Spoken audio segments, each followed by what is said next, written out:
Hello everyone and welcome back to the Horror Hut. Before you drift off, I thought it would be a nice idea if you can leave a comment to let me know where you are listening from. Right, let's get comfy and relax and let's begin.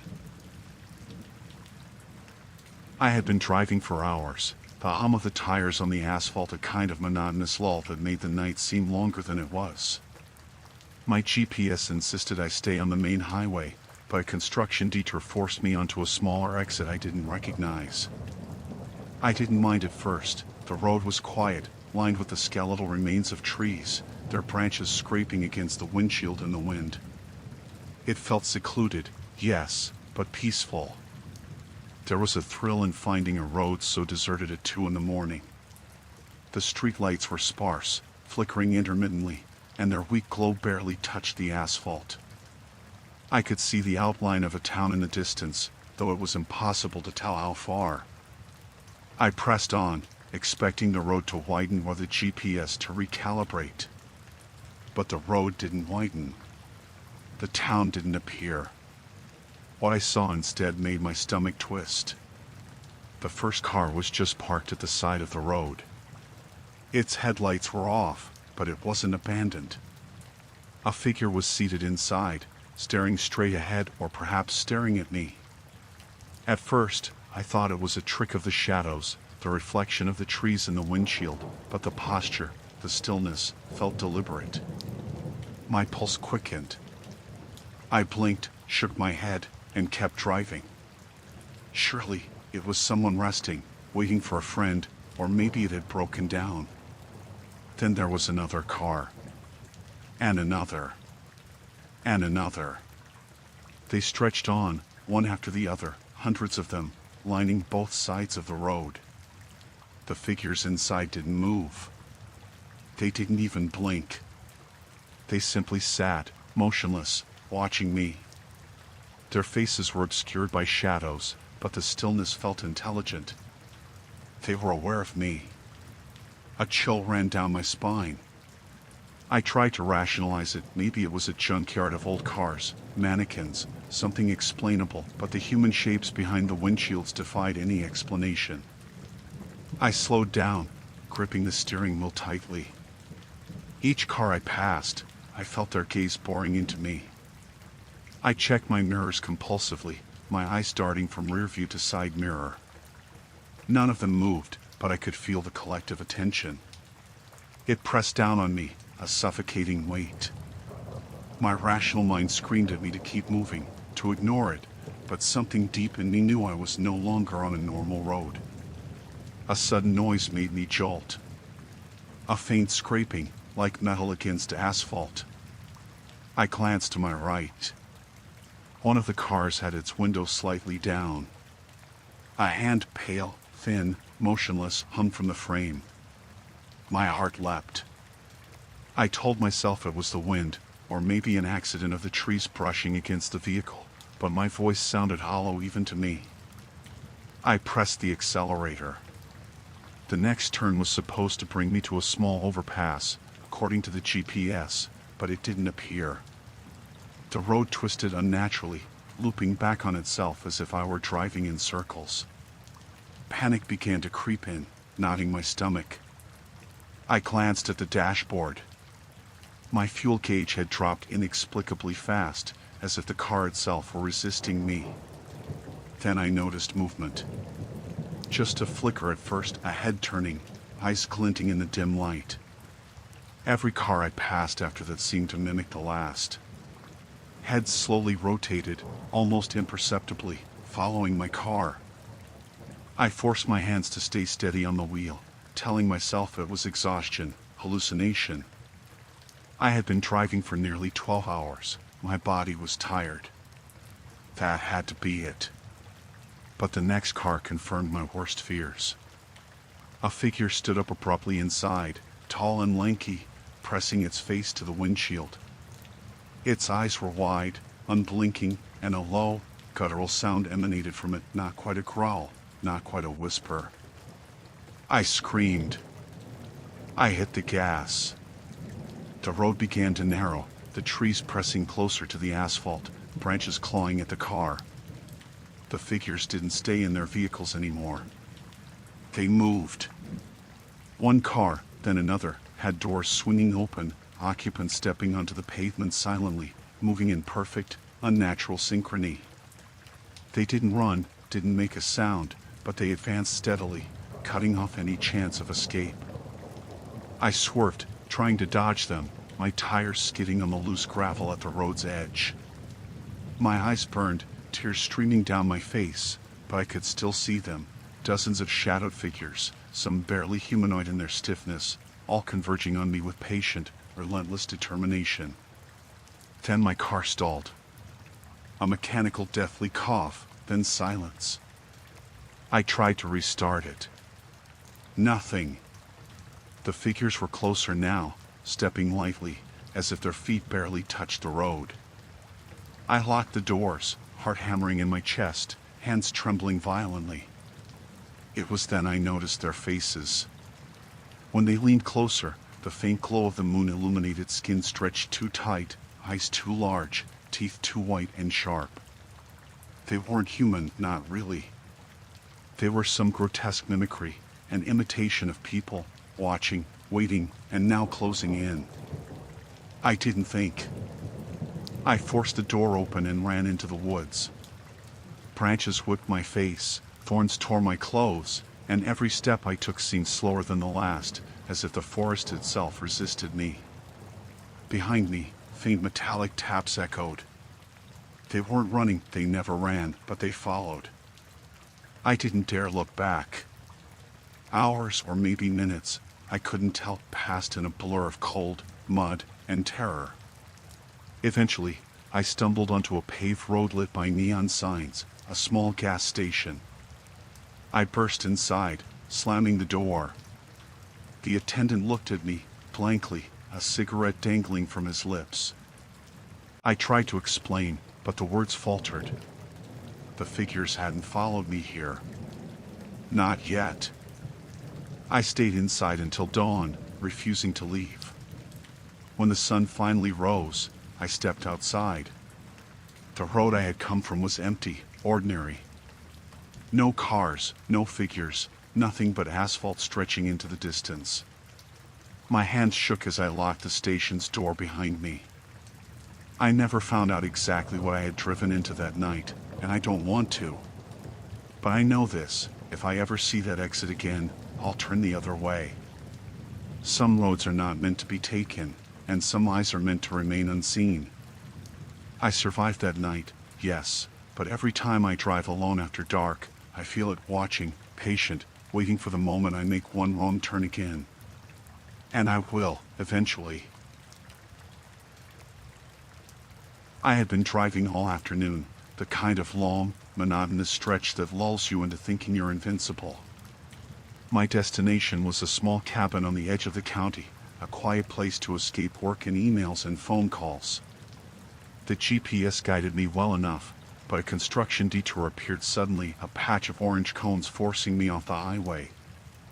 At first, I didn't mind. The new route was lined with dense trees, the sunlight dappled on the asphalt, and I told myself I could enjoy a scenic drive. A few miles in, the road narrowed. It wasn't paved anymore, just packed dirt with a thin layer of gravel. I hesitated, glancing at the GPS, recalculating, it said, cheerfully ignoring my misgivings. I pressed on. The trees grew closer, their branches scraping faintly against the side mirrors. The sun dipped lower, shadows lengthening into shapes that seemed too deliberate. I shook my head, chuckling nervously. My imagination was acting up. That had to be it. A few bends later, I noticed tire tracks beside mine, fresh, wide, deep. Someone had driven this road recently. My stomach clenched, but I tried to rationalize it. A local? A truck? Nothing more. Then I saw it, a dark pickup truck emerging from the tree line behind me. It was too close, following, maintaining a precise distance. I slowed. The truck slowed. I sped up. It did the same. A creeping unease settled over me. Maybe it's just someone else rerouted by the detour, I muttered to myself, but my voice sounded hollow.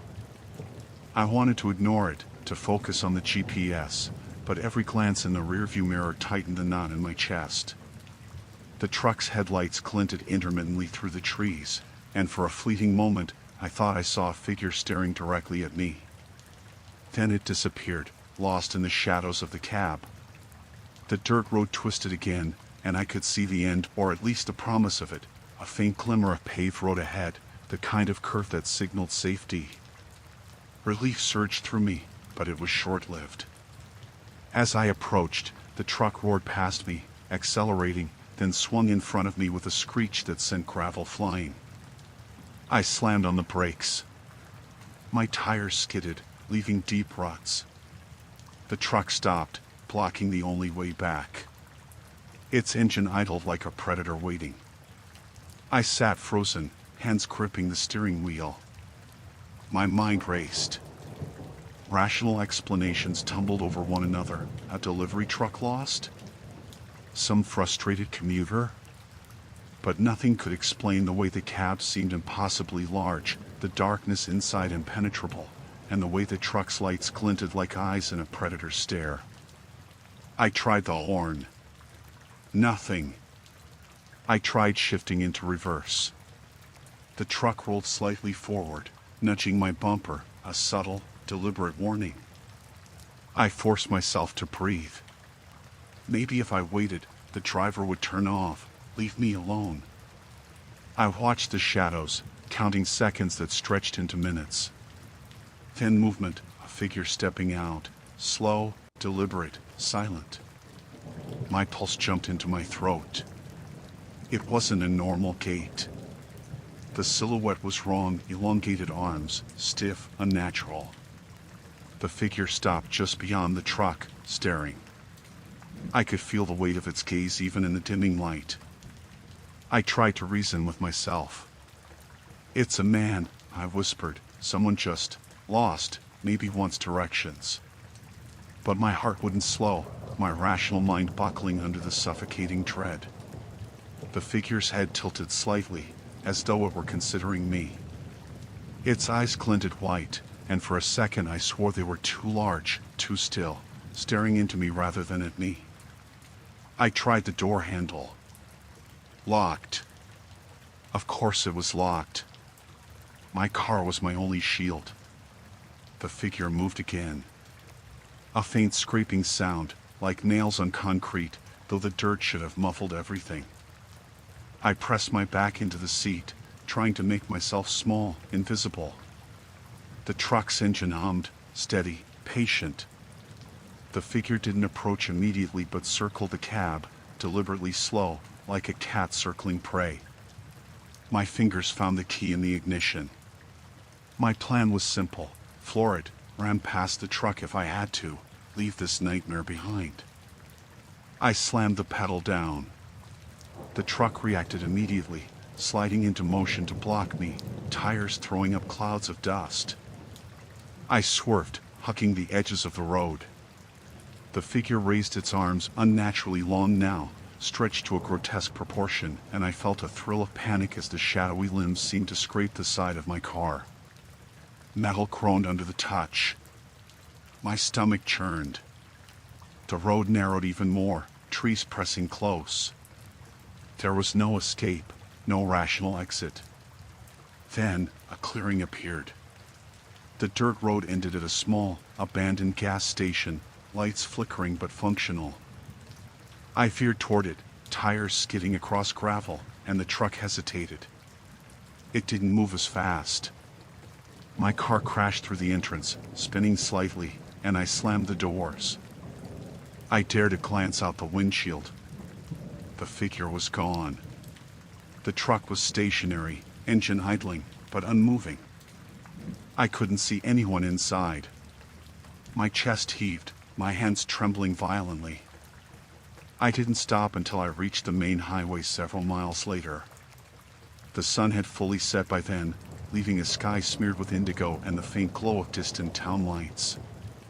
Every rational thought in me screamed that what I had seen had a simple explanation, but I knew better. There was nothing human in the way the figure moved, nothing logical about the truck's behavior. I eventually made it to the cabin. I slept fitfully, windows locked, doors chained. I never took that back road again. Even months later, I can feel the presence of that truck, patient, waiting just beyond the shadows. It wasn't just a lost driver. It was something deliberate, aware, predatory. I survived that night. I escaped. But the memory of those elongated limbs and the glinting eyes behind the truck's windshield is etched into me, unshakable.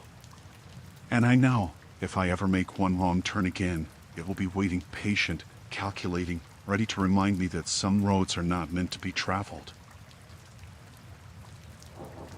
I had been driving for hours, my body vibrating from the endless monotony of the highway. The sun had long since set, leaving the road bathed in the dull, artificial glare of my headlights. My plan was simple: reach my sister's place in the neighboring county before nightfall turned into something unmanageable. I'd been on this route countless times, but a construction detour forced me off the main road. The GPS cheerfully instructed me to take the next right, and I obeyed, thinking nothing of it. At first, the neighborhood looked harmless. Small houses lined a narrow street, neat lawns and picket fences illuminated by the occasional streetlight. But something felt off. The houses were too quiet. No distant television hum, no barking dogs, no wind chimes or rustling leaves, just an oppressive silence that seemed to press against the car from every side. I noticed it first on the second block, a faint silhouette at a window, just barely visible, pressed against the glass. I blinked, expecting it to vanish. It didn't. Another window, another figure. And another.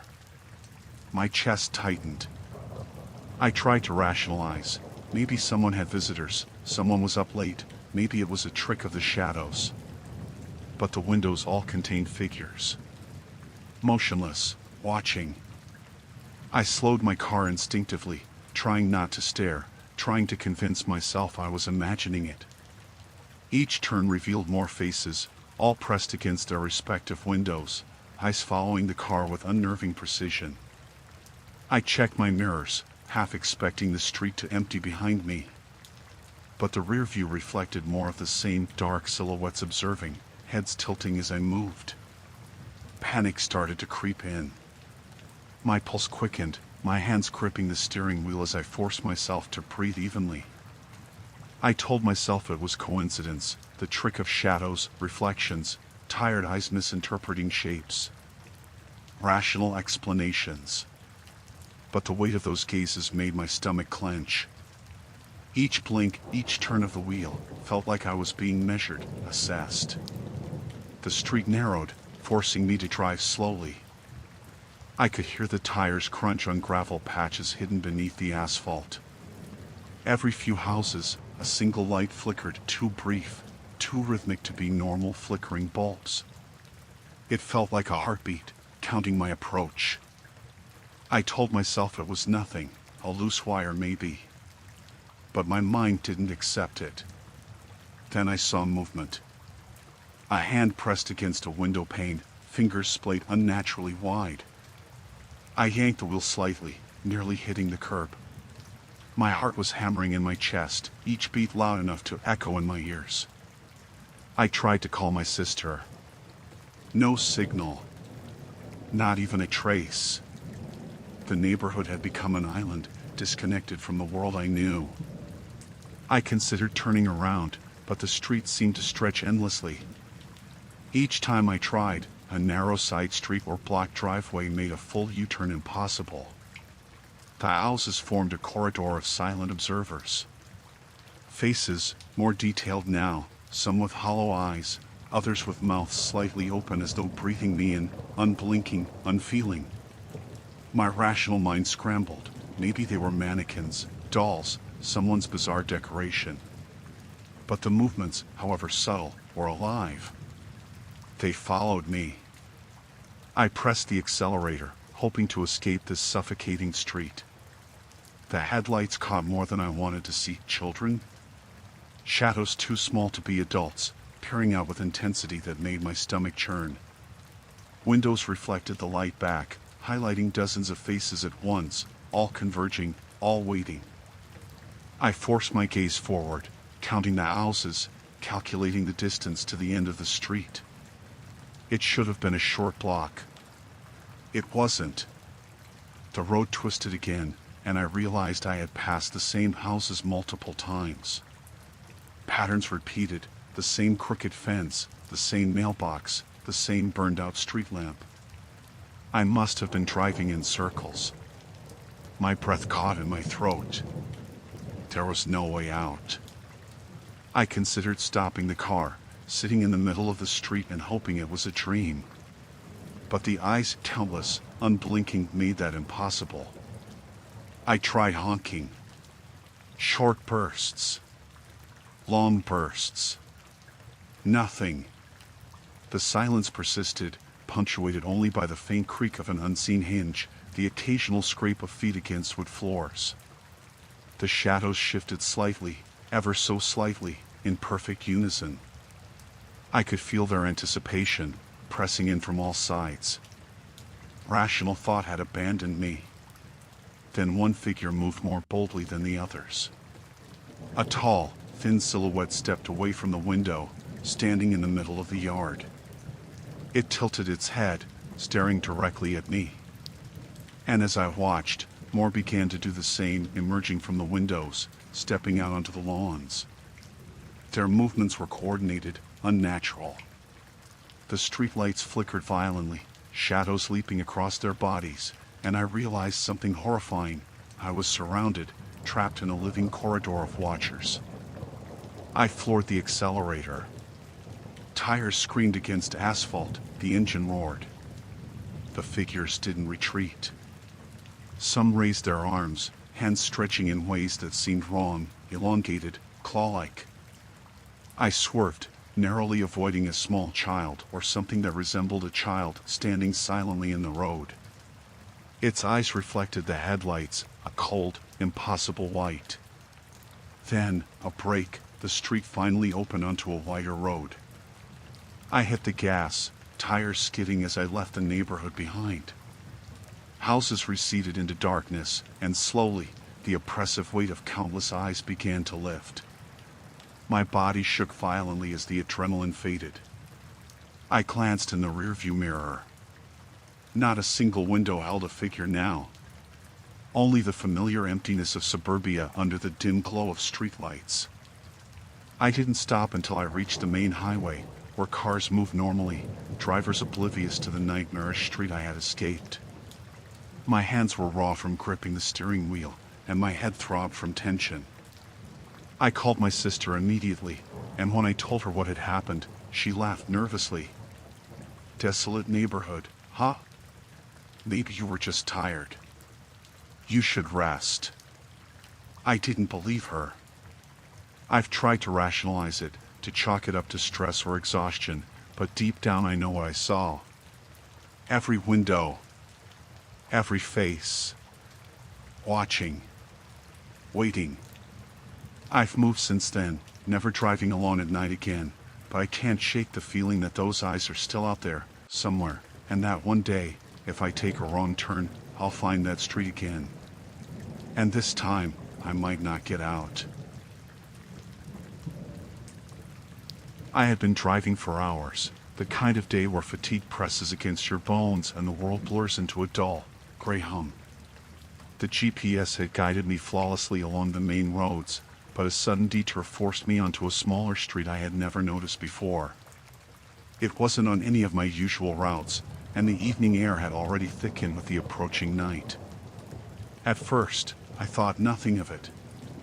It was a quiet street, lined with neat houses and manicured lawns, and I told myself that a minor detour couldn't be dangerous.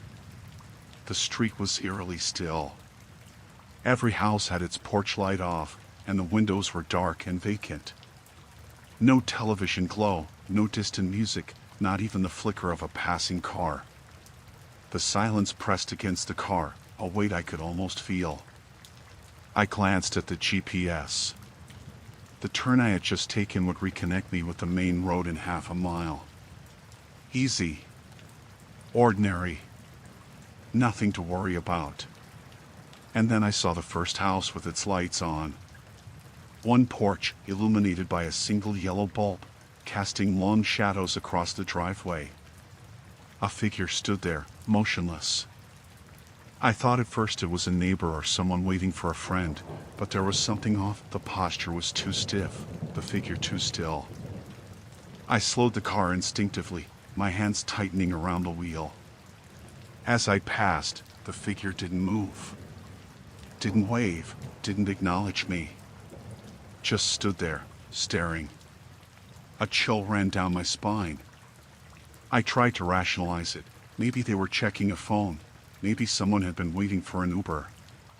But the stillness, the intensity of that gaze, made my chest tighten. I kept driving. The houses continued, each one dark and silent. But every time I glanced in the rearview mirror, I had the unsettling impression that the figure in the driveway was moving, stepping closer to the street, though the distance should have made that impossible. I blinked. It hadn't moved. But the feeling lingered, a gnawing dread that burrowed into the base of my skull. I considered turning around, but the street curved in such a way that a simple U-turn wasn't possible. The pavement narrowed, flanked on both sides by low fences and dense hedges. My heart began to pound, each thump loud in the quiet car. My rational mind fought back. Maybe I was tired. Maybe my imagination had filled in the gaps. That had to be it. Then the figure raised a hand, slowly, deliberately. Not a wave. Not a greeting. Just lifted it in a rigid, vertical line, fingers extended. I swallowed hard, my throat dry. I tried to tell myself it was a normal gesture, that I was overreacting. But the shape of the hand, the unnatural stillness of the figure, made me doubt every sane explanation. I glanced at my phone for the time, hoping to distract myself, and that's when I noticed the shadows. The streetlight closest to the house flickered weakly, and for the briefest moment, I saw movement behind the windows of the surrounding houses.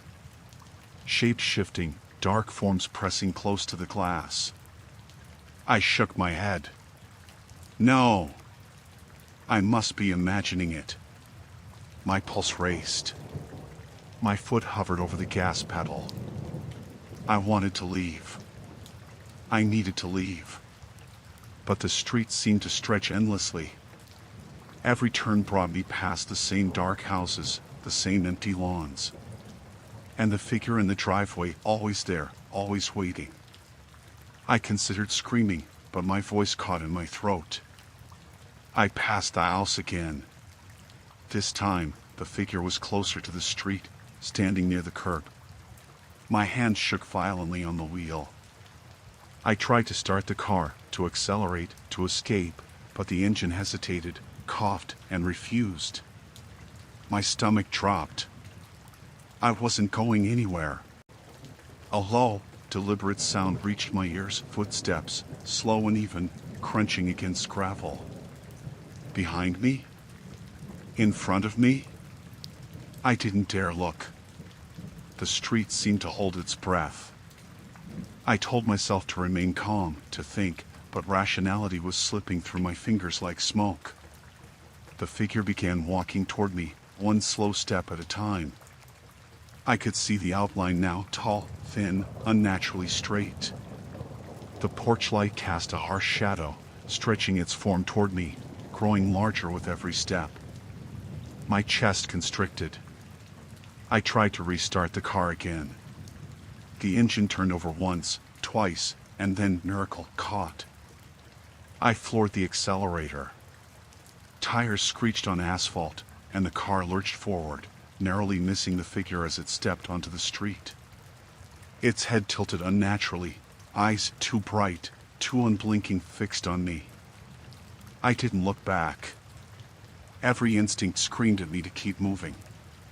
The street narrowed even further, hedges clawing at the sides of the car.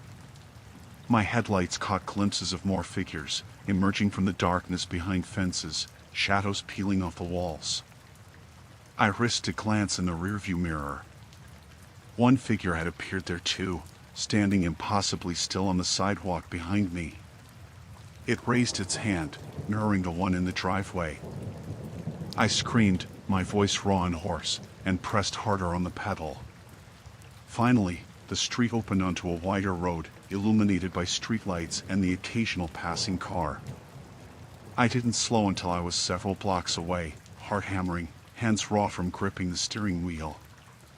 My mind reeled, trying to make sense of it, trying to rationalize it, but the image of that figure, standing perfectly still, waiting, haunted me.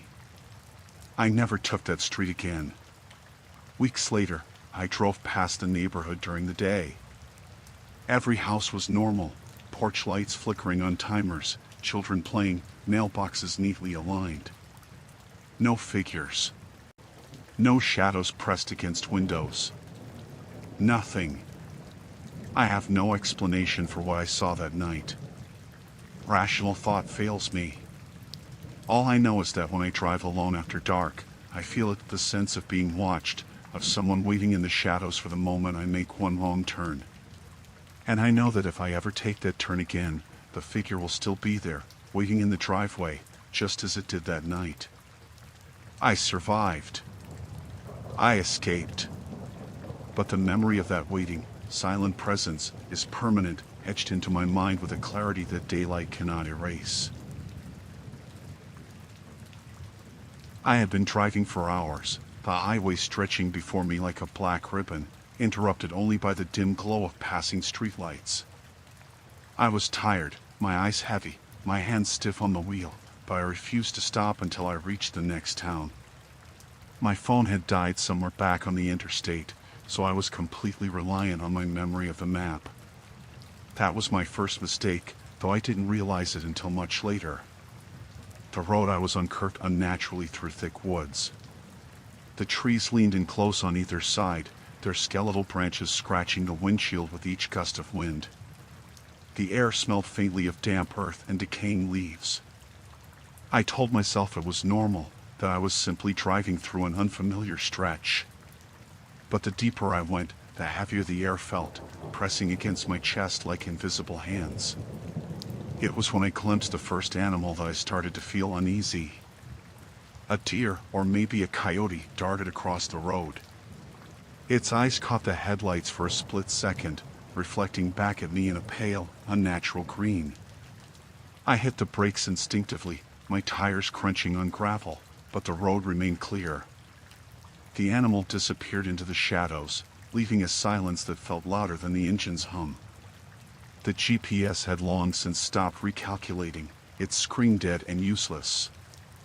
I was committed to the road, or so I thought, until I noticed a small sign half buried under overgrown brush, dead end. I swore I hadn't seen it before. The realization hit me like a physical blow. I had gone too far, and turning back wasn't as simple as I had hoped. The shoulder was narrow, the trees too close, the mud slick from the recent rain. I slowed the car, scanning the woods on either side. That's when I saw movement, a figure emerging from the trees. At first, I thought it was another lost traveler, but as my eyes adjusted to the dim light, I realized there were 3 men, maybe 4, walking deliberately toward the road. Their movements were slow, almost ceremonial, and their faces were obscured by shadow. My pulse surged, and a cold sweat broke out along my spine. I tried to tell myself it was a misunderstanding. Perhaps hunters, perhaps workers from some remote camp. But nothing about their approach was casual or hurried. They didn't scatter when they saw the headlights. They didn't wave or call out. They just moved, steadily, inexorably, closer. My rational mind floundered, grasping for explanations that didn't exist. I shifted the car into reverse, my hands trembling. But the ground was soft and uneven. Tires spun slightly on mud, leaving deep ruts. One of the men, tall, broad, impossibly still, stopped just at the edge of the clearing and raised a hand. Not to wave, not in greeting. Just raised it, vertical, rigid. My stomach dropped. The gesture was wrong, human in its mimicry but alien in execution. I pressed the accelerator again, straining to navigate the narrow, tree-lined road. The men began to spread out, flanking the car on either side. Each step they took was synchronized, quiet, deliberate. Their shadows stretched long and twisted in the headlights. I told myself I was imagining it, that the trees, the darkness, and my exhaustion were playing tricks on me. But then the scraping sound began, soft at first, like fingernails raking along bark, then louder, closer, right at the edges of my tires. Panic rose in my chest. I floored it, tires spinning on the gravel and mud, the engine screaming, but the men kept pace with me. Every turn of the wheel seemed to bring more of them out of the trees, shadows elongating unnaturally, arms stretching toward the car as if gravity itself had no hold over them. I couldn't escape. The road was a corridor, the woods pressing inward, cutting off any potential retreat. I slammed the brakes, fishtailing, my vision narrowing to a tunnel of headlights and blackness. My foot shook as I tried to plan, tried to think. I considered running the car into the trees, anything to put a barrier between myself and them. But before I could act, one of the figures, tall, impossibly thin, stepped directly into my path. The headlights glinted off its pale face. Eyes too wide. Mouth slightly open, silent and wrong. I couldn't breathe. Instinct overrode thought. I slammed the car into gear, slammed my foot down, and swerved left. Tires skidded, throwing mud onto the windshield. The figure vanished from the road in a heartbeat, but the others emerged immediately from the woods. I could see them now, several men or something like men spacing themselves perfectly, blocking any conceivable exit. One raised its hand in the same rigid, vertical gesture. My pulse was deafening in my ears. I was trapped. No turning back. No way forward. The car lurched in place, engine roaring against the sudden immobility of the world around me. Then, one of the figures tilted its head slightly, as if curious, and I saw the true horror. Their movements weren't human. The joints bent wrong, shoulders twisted just slightly off, as though each man had been constructed to imitate life but failed spectacularly. I knew, with bone-deep certainty, that they weren't hunters, weren't lost travelers. They were waiting, and now they had found me. The first hand reached the hood of my car. Cold. Bone cold, pressing down with impossible weight. I screamed and slammed the pedal to the floor again, tires spinning, mud spraying, headlights barely illuminating the advancing shapes. And in that instant, one of the figures let out a sound, a low, guttural imitation of a laugh, unhuman, vibrating deep in my chest. I turned the wheel violently and hit the ditch at the edge of the road. The car jolted, and I felt a body scrape against the side panel. My adrenaline spiked, every nerve on fire. With a combination of luck and desperation, I managed to push the car back onto the road, straightened the wheel, and floored it. The figures didn't follow immediately. I couldn't see them anymore, but I could feel the weight of their presence lingering in the dark, like smoke clinging to the edges of the world. I didn't stop until I reached the next town, where streetlights, passing cars, and ordinary human motion flooded my senses back into normality. I called the police, but when they arrived and scouted the area, there was nothing. No tracks, no figures, no signs of any men having been there. Just the woods, silent and indifferent. I have no explanation for what I saw, and I hope I never do. But every time I drive late at night, when the headlights slice through the darkness of a lonely road, I feel the memory of those impossibly slow men stalking me. And I know one thing with certainty: if I ever take that wrong turn again, I won't escape.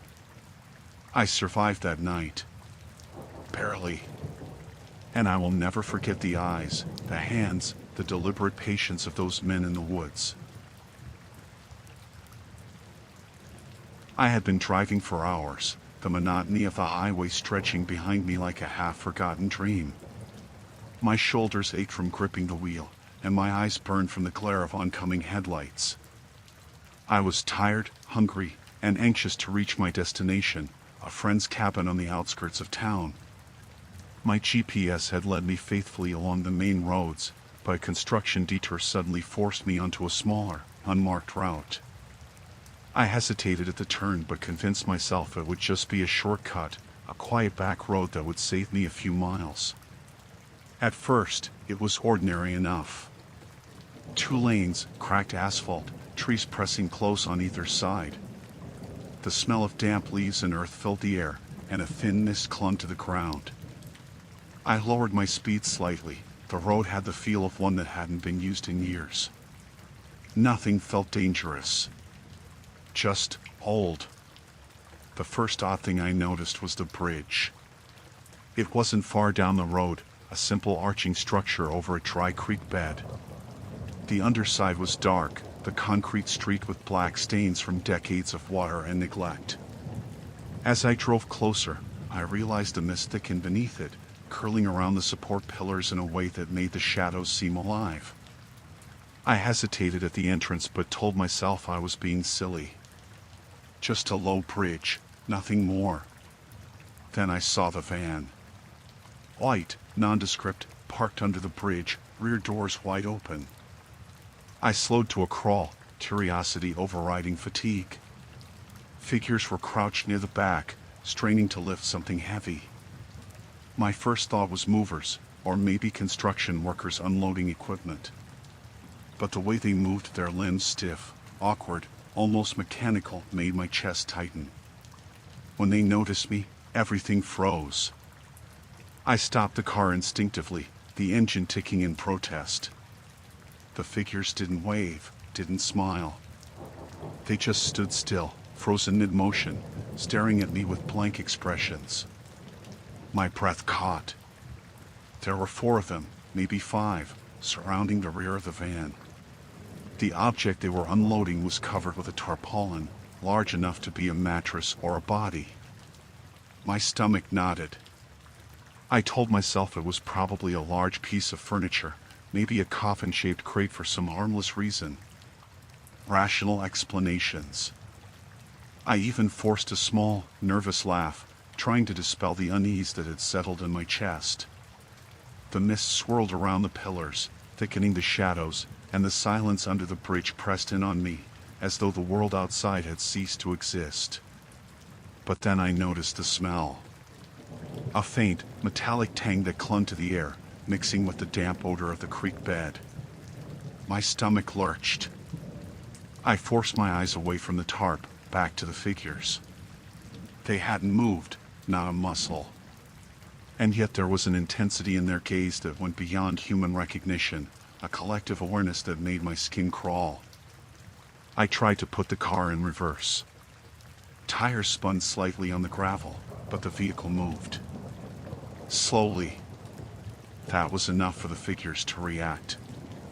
One of them, tall, gaunt, with dark shadows under the eyes, tilted its head slightly, like an animal assessing prey.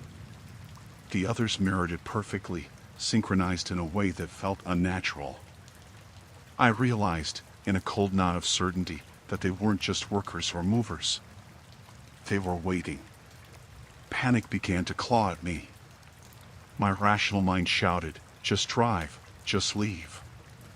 I did, accelerating too quickly, tires screeching against the uneven surface. The van door slammed open with a hollow thunk, though I never saw it move.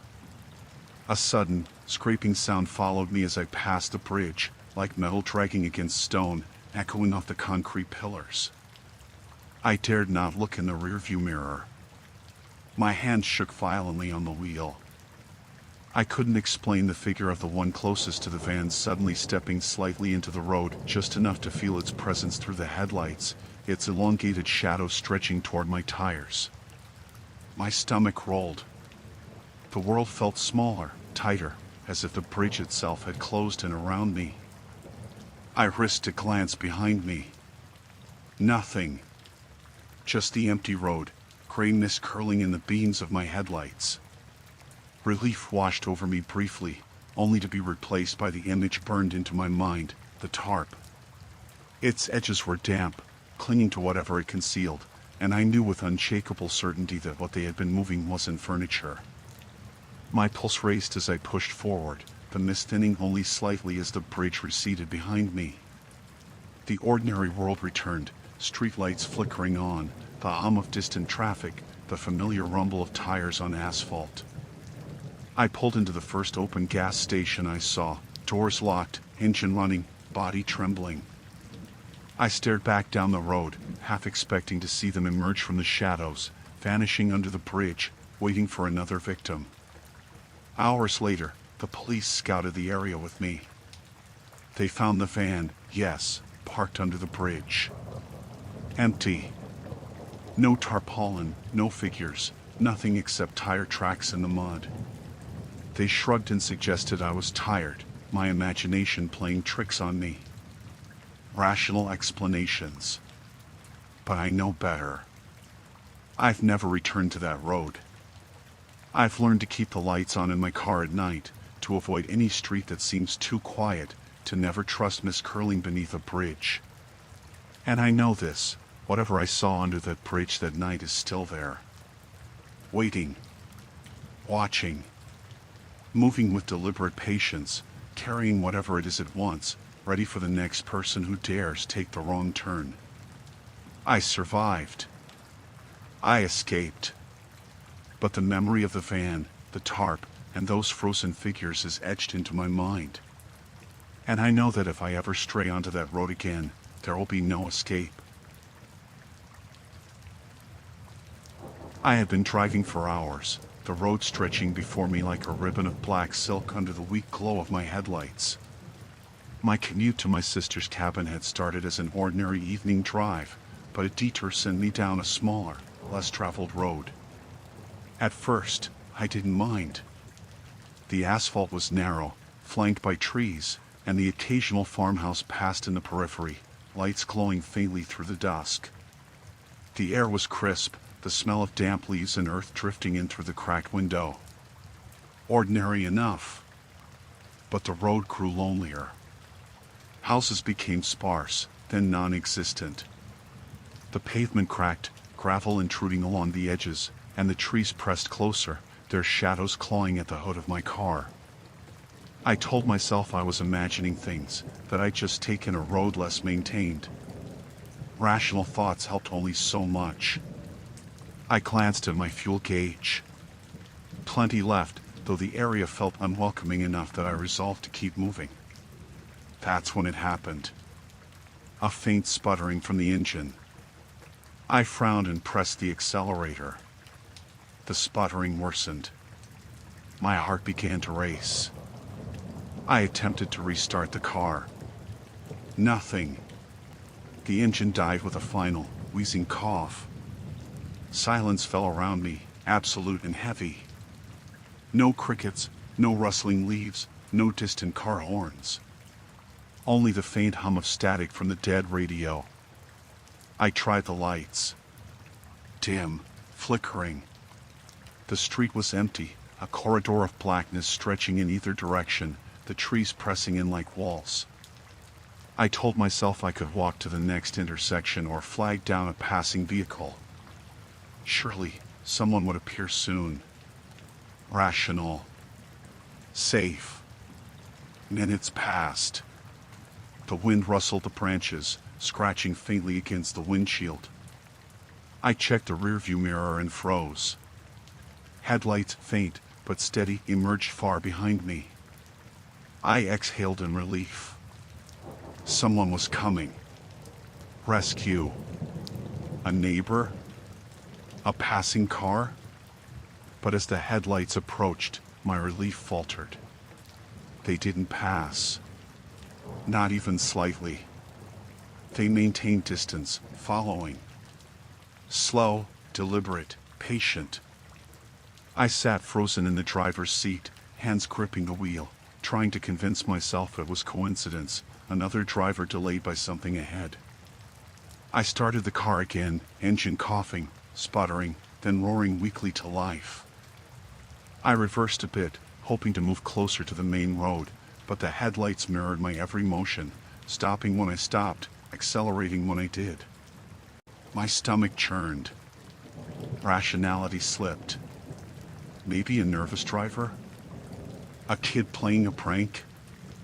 I tried to laugh quietly to myself, but the sound was hollow.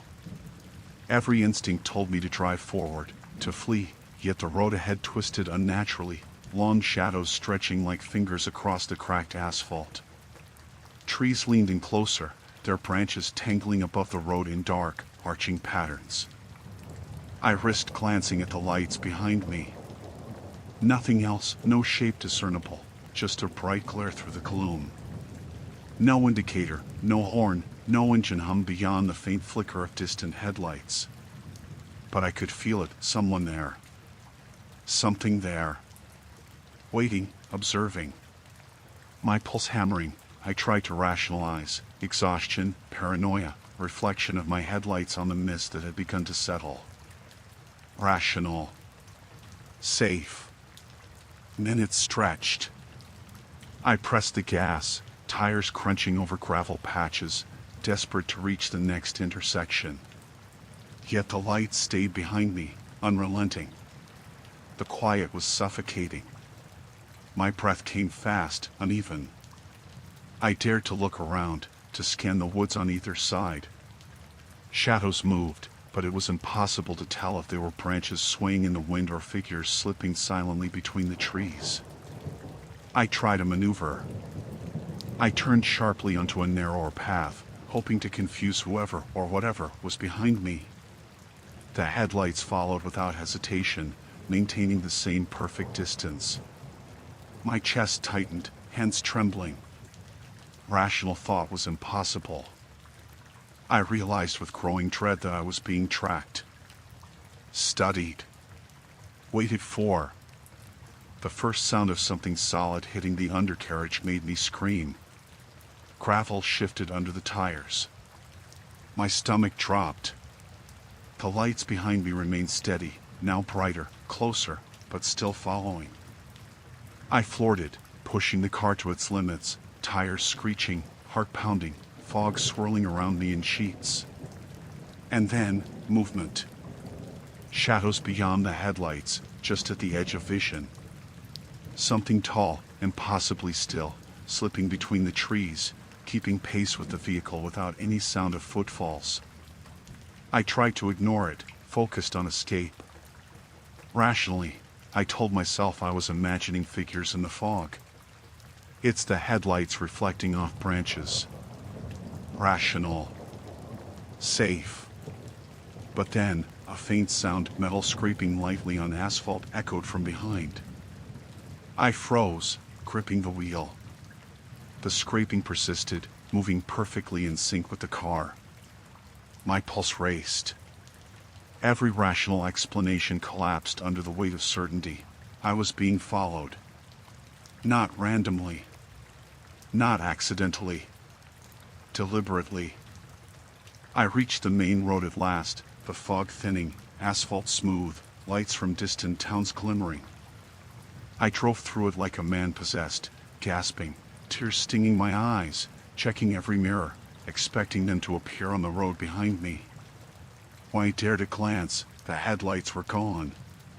Vanished. Just a normal night now, ordinary streetlights and empty lanes.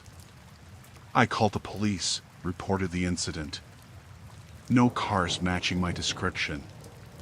No signs of pursuit. The road was empty, as though it had never existed.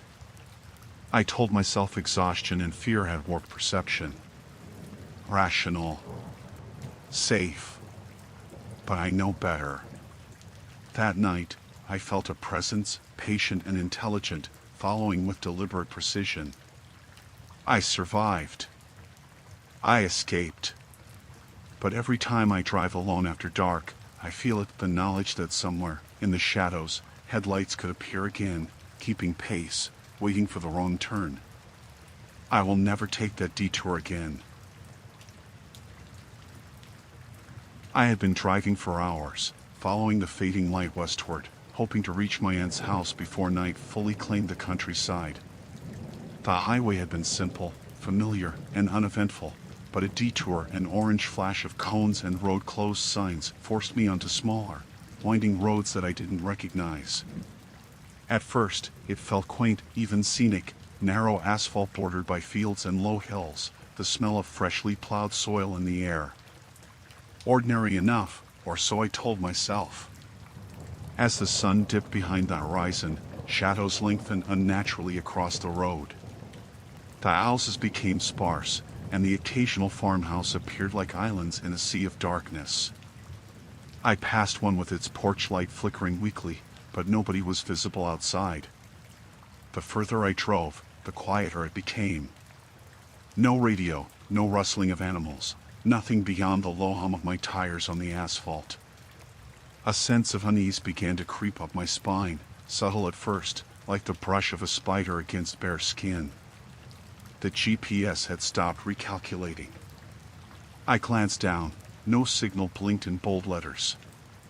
I muttered to myself. I knew roughly which direction I needed to go, but the unfamiliar roads were starting to twist in ways that made my stomach knot. The next bend brought me to a narrow, unlit lane flanked by overgrown hedges. My headlights barely penetrated the darkness. I pressed on, but the trees seemed to lean closer, branches tapping against the roof with ghostly fingers. After another 10 minutes, I realized I had gone too far. There were no street signs, no familiar landmarks, and a creeping fog had begun to settle over the fields. I pulled over at the side of the road, hoping to regroup and figure out the best way forward. That's when I noticed the lights of a small farmhouse in the distance.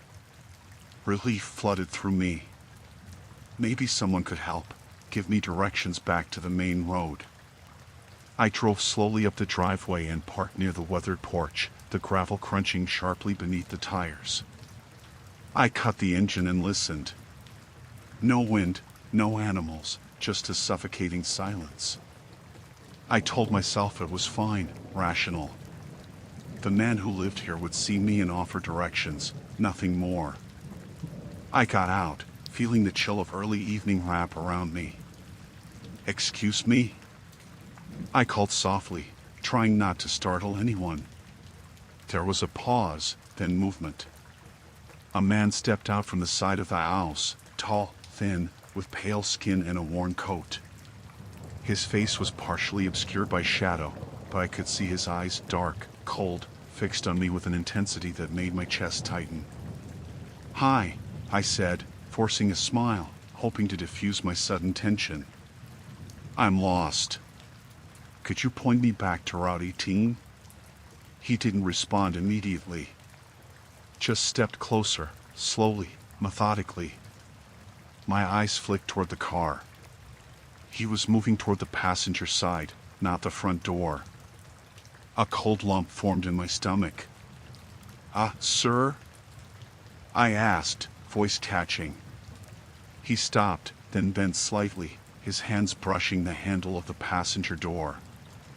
My breath hitched. I stumbled back. "Please don't," I began. He froze as if considering me, then tried the handle again. Something primal in me screamed to run, but I was on uneven ground, gravel shifting beneath my feet. Rational explanations fled. Maybe he was confused, maybe he thought someone else was in the car, maybe he was just odd. But the way his eyes followed me, deliberate and unblinking, told me that rational had no place here. I ran back to the driver's side, fumbling with the keys. My hands shook violently. "Stay away!" I shouted, voice cracking. He didn't respond, didn't flinch, just tilted his head, slowly, the way predators study prey. The air seemed to thicken. My chest ached as adrenaline clawed through me, sharp and insistent. I managed to get the door unlocked and dove in, slamming it shut just as his hand rattled against the window. Heart hammering, I started the car and slammed it into reverse, tires spinning on loose gravel. He didn't retreat. He walked toward the rear of the car with the same unnatural calm, keeping pace with me as I tried to gain momentum. I floored the accelerator, the engine screaming, tires skidding as I jerked the wheel onto the main road. The man didn't chase in the conventional sense, he didn't run, but his movements were impossibly precise, keeping him aligned with the car in the rearview mirror. My pulse raced, my vision blurred. Rational explanations dissolved completely. This was no confused neighbor, no prankster, no human error. The road stretched on endlessly, straight and narrow, lined with empty fields. I risked a glance behind me. He was gone. For a moment, relief surged through me. But then I saw it, a shadow shifting just at the edge of my headlights, between the trees, elongated, moving with impossible coordination. My stomach turned. He hadn't left. He had been watching, waiting, maintaining distance until he could act. I didn't dare stop again. Not for anything. Not for intersections, not for turns, not for lights in the distance. I drove as if the night itself were pursuing me. Hours passed, or maybe minutes, time lost all meaning. Finally, I recognized a familiar turn leading toward the town I had aimed for. I didn't slow until I reached the bright glow of streetlights, pavement smooth and ordinary beneath my tires. I stopped at a gas station, doors locked, shaking violently. People walked past, oblivious. I couldn't explain what had happened, and I knew I never would. The man at the farmhouse was no ordinary person. Rational thought had nothing to offer against what I had encountered that night. I survived. I escaped. But I will never take that road again. Every time I drive alone after dark, I remember his eyes, fixed and unblinking, and the deliberate way he tried to open my passenger door. I know that if I had hesitated for even a moment longer, I wouldn't be writing this. And I know, somewhere, he waits. I had been driving for hours, the highway stretching before me in long, unbroken lines of asphalt and dim streetlights. My plan had been simple: reach my cousin's cabin before dark and settle in for a quiet weekend away from the city. The drive was uneventful at first, familiar stretches of road punctuated by occasional trucks and blinking traffic lights. But a detour sign forced me off the main highway, a minor inconvenience I didn't think twice about. At first, the road seemed ordinary. Potholes patched unevenly, cones lining one side, the faint scent of fresh asphalt lingering in the air. The sun had dipped behind the horizon, leaving the sky a bruised purple, and the trees lining the road were just dark shapes against the twilight. I slowed slightly, the tires crunching over gravel patches. Nothing unusual, just a quiet stretch of construction detour. Then I noticed the first anomaly. Ahead, the orange glow of cones and lights formed a semicircle, marking a work area that seemed wider than necessary. A pair of men in neon vests were standing on the shoulder, talking. One waved lazily as I drove past, and I nodded in return. But the movement didn't feel natural. The wave lasted too long, and the men didn't look at each other afterward, they just stared after me as I passed. I shook my head, chiding myself for overthinking. A bend in the road led me deeper into the site. The familiar sounds of construction, hammers, drills, the rumble of machinery had faded, replaced by an eerie silence. I noticed that the orange fencing ahead wasn't continuous. There were gaps, allowing cars to pass where none should. I shrugged and continued, assuming it was a shortcut through an incomplete section. The rational part of my mind kept insisting, it's just construction. Nothing more. But then I realized something was wrong. The workers weren't working. I passed a group leaning against a partially erected frame, tool belts hanging loosely, drills and hammers abandoned on the ground. They watched me. And then one of them dropped his wrench, deliberately, letting it clatter to the asphalt. The sound echoed, sharp and deliberate, and the other men froze. All eyes were on me. I slowed instinctively. My pulse quickened. Surely, they were just signaling me to stop, or maybe they didn't expect a car here. Rational explanations, I told myself. But the air felt heavier, the shadows longer, stretching toward the car like dark, reaching fingers. One of them stepped closer to the road, then another, then the rest. They moved with a deliberation that made my stomach twist. Not a run, not a casual approach like predators encircling prey, patient and deliberate. I pressed my foot to the accelerator, but it was a short, narrow stretch.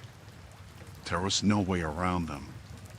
They flanked the car as I crawled forward, forming a semicircle that kept expanding, their faces blank and pale under the orange glow of the safety lights. Rational thought fled. I told myself it was a prank, someone's idea of a joke, but the way they moved in perfect synchronization, the way the silence wrapped around me like a living thing, crushed that theory. Every muscle in my body screamed to escape, yet the road ahead was just more of them, another circle closing in. I tried rolling down the window to speak. "Excuse me," I shouted. "I don't belong here. I'll leave." My voice sounded small against the oppressive stillness. One of them lifted a hand, not a wave, not to signal, but slowly, in a vertical line, as if measuring me, testing me. My chest tightened. Rational thought evaporated entirely. I had made a wrong turn, and I was trapped. I reversed slightly, tires spinning on gravel, but the semicircle shifted with me, maintaining a deliberate distance, leaving no path clear. The tools, drills, hammers, wrenches lay abandoned on the ground, like silent threats. The air smelled faintly of oil and dirt, but underlying it was something sharper, iron-like, that made my stomach churn. Desperation clawed at me. I considered jumping the curb, breaking through a fence, anything. But they anticipated every movement. I floored the accelerator and lunged forward, tires screeching, mud spraying. A hammer clattered against the side of the car as someone swung it, deliberately missing, but close enough to make my heart leap into my throat. I kept driving, weaving through the cones, dodging shadows that weren't shadows at all but human forms, moving faster than seemed possible, gliding in perfect synchrony. My knuckles were raw from gripping the wheel, my breathing ragged. The stretch of road finally opened into a larger intersection, streetlights spilling ordinary yellow over asphalt. The workers didn't follow. They didn't move from the site. They just stood there, tools abandoned, watching as I sped away, lights trembling, heart pounding. I didn't slow until I reached the main highway, passing other cars, normal drivers, normal life. My hands were shaking, sweat slick, stomach twisting. I tried to tell myself it had been a dream, exhaustion, paranoia, but the scrape of a hammer against my car's fender, the deliberate, measuring gaze, was etched in my mind. I called the police. They investigated the construction site the next morning. No tools on the ground, no signs of anyone having been there. Just the half-finished road, empty and silent under the sun. Rational explanation, none. I survived that night. I escaped. But every time I drive past a construction zone, even the quietest, most ordinary one, I see them in my mind, the way they dropped their tools, the circle they formed, and the deliberate, patient way they measured me. And I know, if I had stayed even a moment longer, even a single misstep, I wouldn't be writing this. Somewhere, they wait. And next time, they won't let me leave. I had been driving for hours, the road stretching before me like a black ribbon under the dim glow of my headlights. My plan had been simple: reach my friend's cabin before nightfall, a quiet weekend away from the city. The main highways had been straightforward, familiar stretches of asphalt punctuated by occasional trucks and blinking streetlights. But somewhere along the way, a detour forced me off the main road, down a side street I hadn't intended to take. I had shrugged it off at first. Shortcuts happen, and I was in no rush. At first, the road seemed ordinary. 2 narrow lanes, cracked pavement, occasional reflective markers catching my headlights. The smell of wet asphalt and soil filled the air, crisp with the first chill of evening. Houses dotted the road sparsely, each dark and quiet. I slowed slightly as I passed, noting with mild unease that none of the lights were on, not a single TV glow or porch lamp to break the darkness. Rational thoughts reassured me. Maybe they were out, maybe the power was off. Nothing unusual, yet a strange tightness settled in my chest. The GPS had long since lost signal. No service blinked mockingly on my phone. I muttered, gripping the wheel a little tighter. I should have turned back, I realized, but I was already too far down the side road, too committed to hesitate. A bend in the road appeared ahead, a small dirt lane leading off to the right. I figured it would let me make a quick turnaround and get back on track. I slowed, signaling, and pulled onto the narrow side road. Gravel crunched beneath the tires, scattering into the dark edges of the forest that pressed close on either side. My headlights barely penetrated the gloom. It was quiet, too quiet. I told myself the silence was normal. No cars, no people, it was a country road. Rational. Safe. I put the car in reverse and began backing up slowly, eyes scanning for anything that might be lurking in the darkness. That's when I noticed headlights far behind, faint but steadily growing brighter. Another vehicle, approaching, though I assumed it would pass. But it didn't.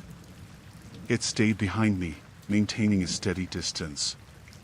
Rational thoughts tried to assert themselves, probably another lost driver, cautious in the dark. But the impossibility of its timing, the precision of its following, set my nerves on edge. As I reversed farther, the road narrowing beneath trees that seemed to lean closer with every passing second, the headlights followed without deviation. My pulse jumped. I tried to reason. Perhaps the driver was distracted, following too closely. Maybe it would pass. But my stomach sank when I noticed the car wasn't slowing or attempting to overtake me. It matched every movement, every slight swerve, as if it knew exactly where I would go next. A hollow dread crept over me. I considered throwing the car into drive and accelerating back toward the main road, but the side lane curved sharply ahead, gravel and mud threatening to spin the tires. I was cornered. My rational brain insisted, it's just coincidence, just a cautious driver. But instinct screamed otherwise.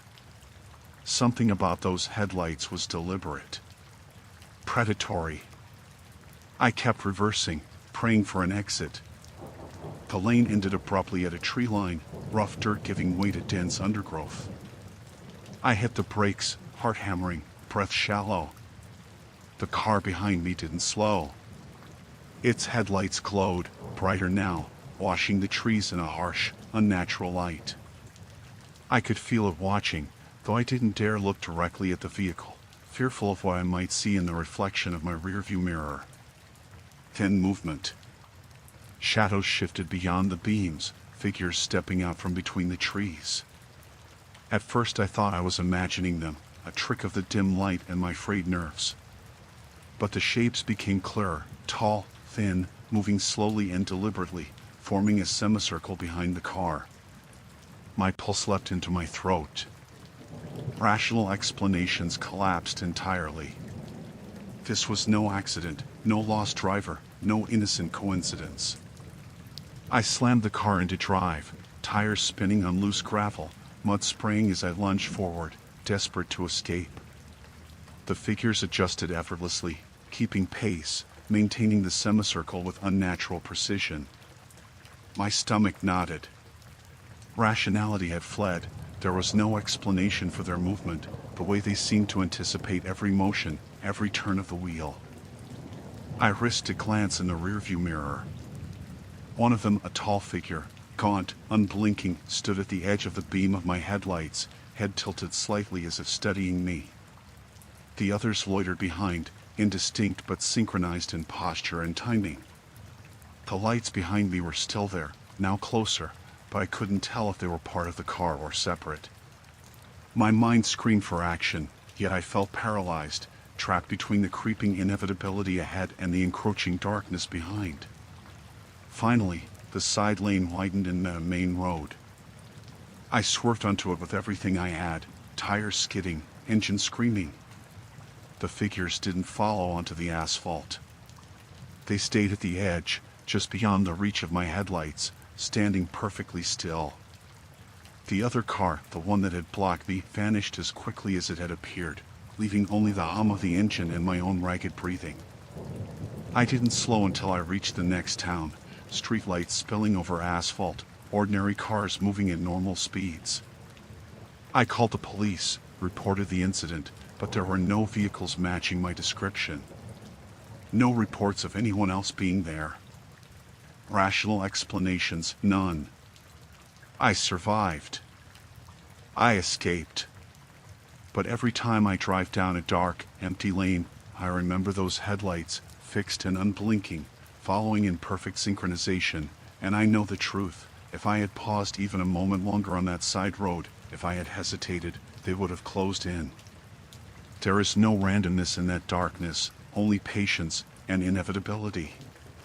And I know, somewhere, they are waiting for the next wrong turn.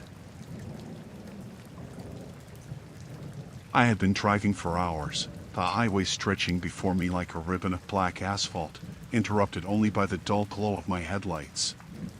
The trip was supposed to be ordinary, visit a friend's cabin out in the country, a quiet escape from the city. The roads had been familiar at first, the hum of tires on asphalt coming, the occasional passing car nothing more than a momentary distraction. But a construction detour forced me onto a smaller, curving road I didn't recognize. I hadn't minded at first. Detours happen, and I told myself I was just taking a minor scenic route. At first, the road seemed normal. Narrow, 2 lanes, the asphalt cracked and uneven in places, bordered by dark woods on either side. I could smell damp soil and the faint, earthy scent of pine. A few houses passed by, all dark, no signs of life. I slowed slightly as I drove, a mild unease in my chest. Empty windows stared back at me. Rational explanations crowded my mind. The residents were asleep, or maybe the houses were abandoned. Nothing to worry about. The GPS signal had long since vanished, no service blinking on my phone as though mocking me. I muttered, gripping the wheel a little tighter. I should have turned back then, but I didn't. The road twisted unexpectedly, curves I hadn't anticipated, each one revealing only more darkness beyond the reach of my headlights. I tried to focus on the ordinary, the hum of the engine, the gentle sway of the car over uneven pavement. Rational thoughts. Safe thoughts. Then I saw the figure. At first, it was just a silhouette, standing still in the middle of the road. I slammed on the brakes instinctively, the tires crunching on gravel, my heart jumping into my throat. My headlights illuminated the person fully, tall, thin, arms hanging loosely at their sides. They didn't move, didn't flinch as I stopped, just stared. Rationally, I told myself it was a hitchhiker, maybe someone lost, someone who needed help. But the way the shadows shifted around them made my stomach turn. And then I noticed the others. At first, I thought my eyes were playing tricks, but there were figures at the edges of the road, emerging from the trees on both sides. Pale faces, indistinct in the darkness, but their eyes, glinting in the faint light, locked on me. My breath hitched. My pulse thundered. I told myself to rationalize it. Maybe deer? Maybe signs reflecting? Anything. But my gut screamed these were people. Watching. Waiting. I tried to back up slowly, but the road was narrow, lined with trees that leaned toward me like towering, skeletal spectators. I risked a glance at the rearview mirror. My heart froze. More figures appeared behind me, moving with a deliberate, patient pace that made no sound. Tires crunched on gravel, but nothing else, no footsteps, no rustle of leaves. They were everywhere, perfectly coordinated. I slammed the car into drive, tires squealing, my hands trembling violently. I swerved slightly to the right, hoping to skirt the edge of the road, but the figures anticipated me. One stepped out in front, blocking me entirely. Others appeared on the sides, flanking me, shadows stretching unnaturally in the headlights. Rationality was gone. I couldn't explain their synchronization, the way they moved without sound, as if gravity itself bent around them. I tried yelling. "Stay back. I'm leaving." My voice cracked in the cold night air, swallowed almost immediately by silence. One of them tilted its head slightly, just enough to let me see its face clearly. Features wrong, elongated, eyes too wide, too black, unblinking. The rational part of my brain screamed that I had to escape, but my body froze, my hands gripping the wheel as though the car itself might protect me. I floored it, tires skidding, the car lunging forward. Gravel sprayed, trees whipping past, headlights cutting a tunnel of light through the oppressive dark. The figures kept pace, flanking the car effortlessly, moving with a precision no human could maintain. My stomach churned. I realized with a bone-deep certainty that if I stopped or slowed, they would be upon me immediately. The road twisted sharply ahead. I risked a glance behind me in the mirror. The figures were still there, circling, patient, unhurried, yet impossibly fast. I veered onto a slightly wider stretch, hoping to escape their formation, but the road narrowed again. A low moan or whisper reached my ears, soft, almost indistinguishable from the wind. I couldn't tell if it came from them or from my own mind. Panic clawed at me. I considered turning into the woods, but the trees were dense, and the figures anticipated every movement. Rational thought had completely collapsed. I was trapped in a corridor of darkness, surrounded by living shadows that defied explanation. And then, finally, the main road appeared. Streetlights spilled over asphalt, normalcy rushing in with ordinary brightness. I didn't slow.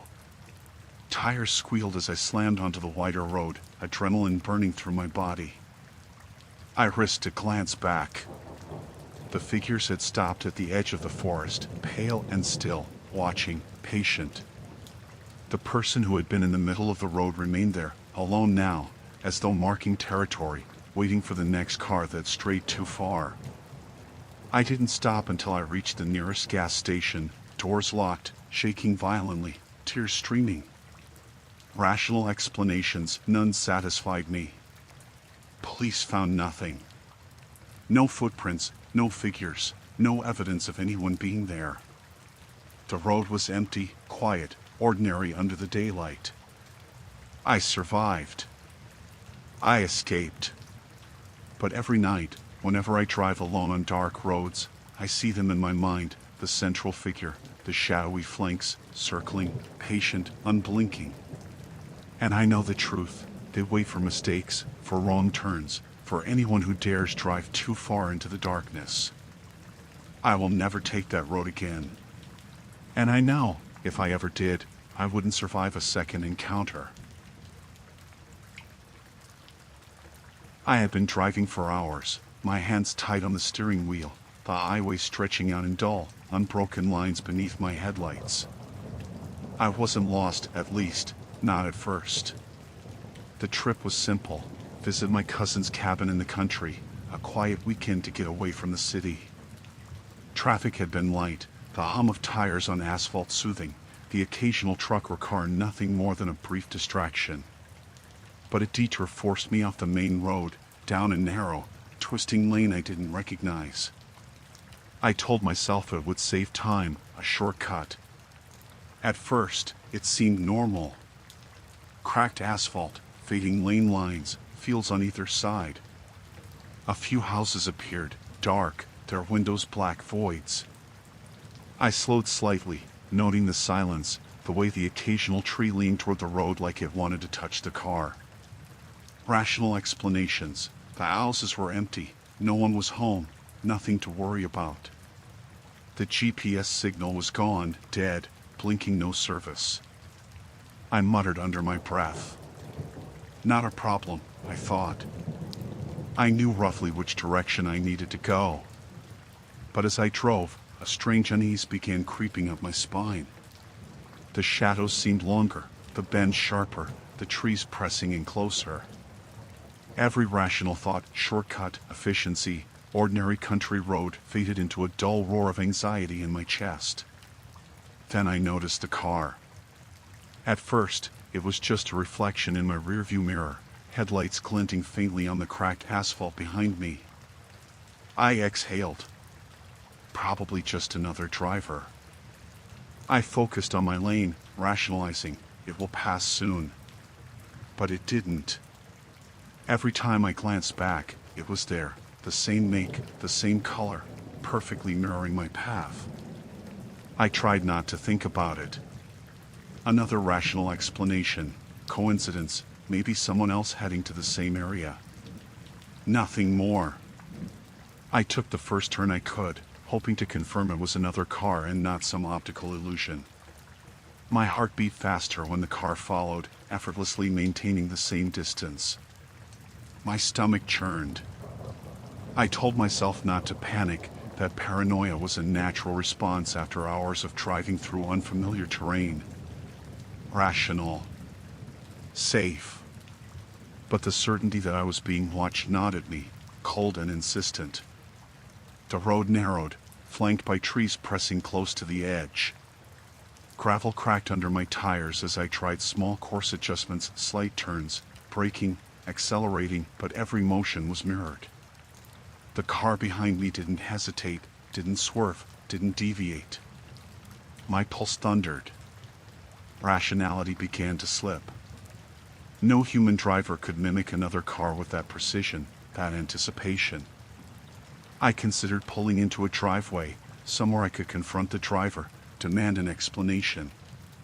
But each time a driveway appeared, it was empty, the trees swallowing any potential refuge. The headlights followed. Always the same distance, always perfectly aligned, patient. My rational mind screamed, maybe it's someone lost. Maybe it's coincidence. Maybe.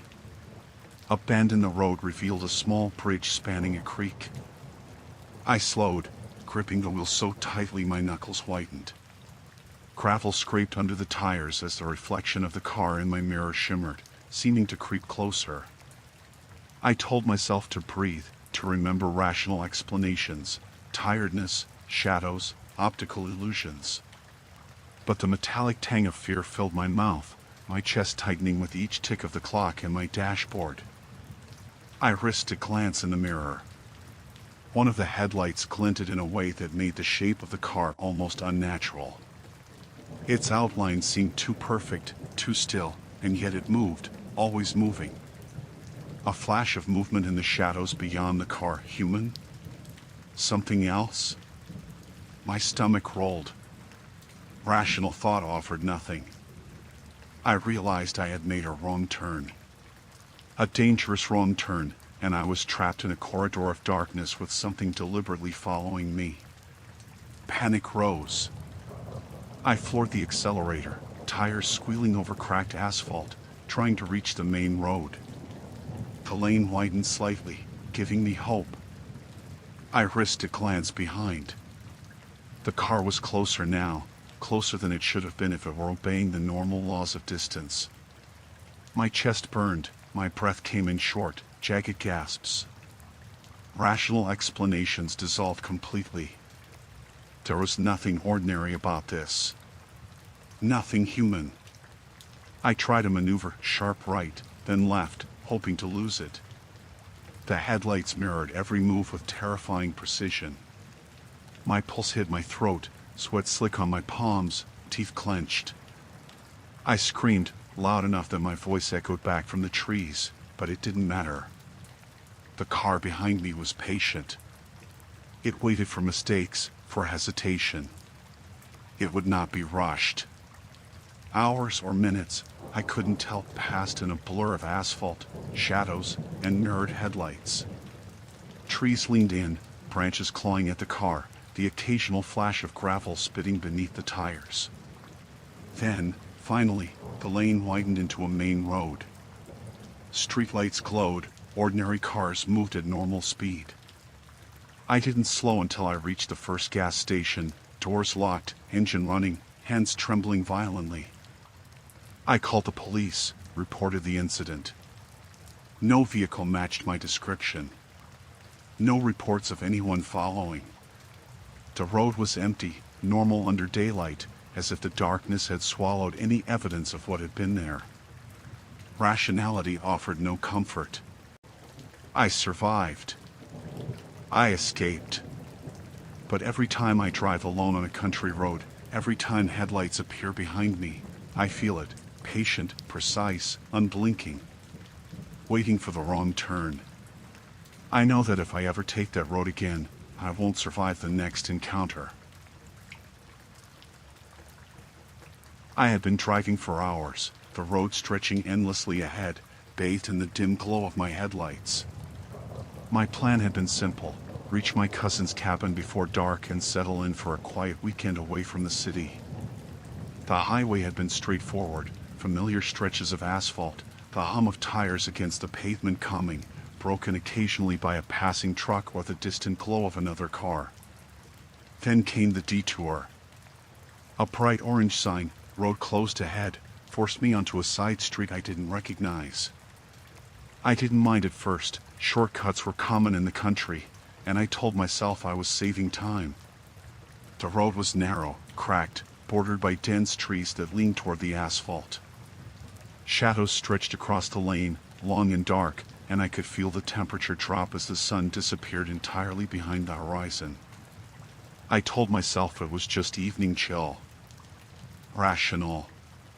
Safe. The GPS signal had vanished, leaving me with nothing but the map in my mind. I muttered to myself, gripping the steering wheel a little tighter.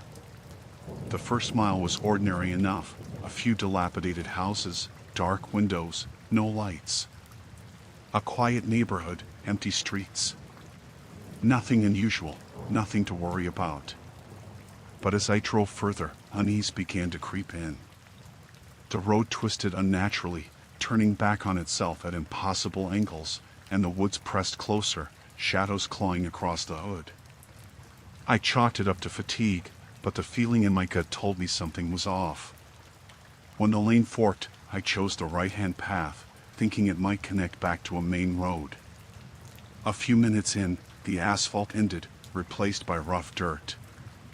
I slowed, scanning the darkness, the beam of my headlights cutting a weak swath through the trees.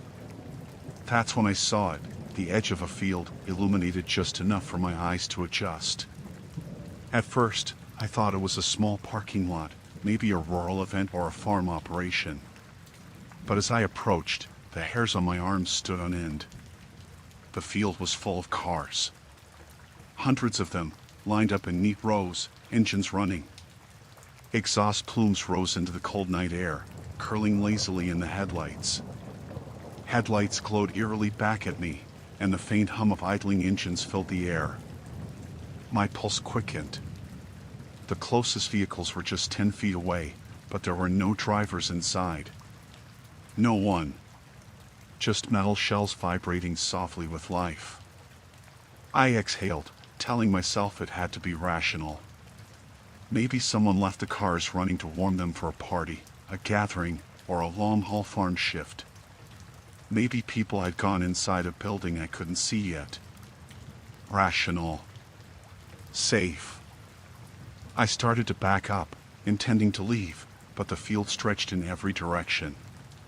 The dirt road I had used to enter had disappeared into tall grass, and I realized, with a sinking feeling, that there was no clear path out.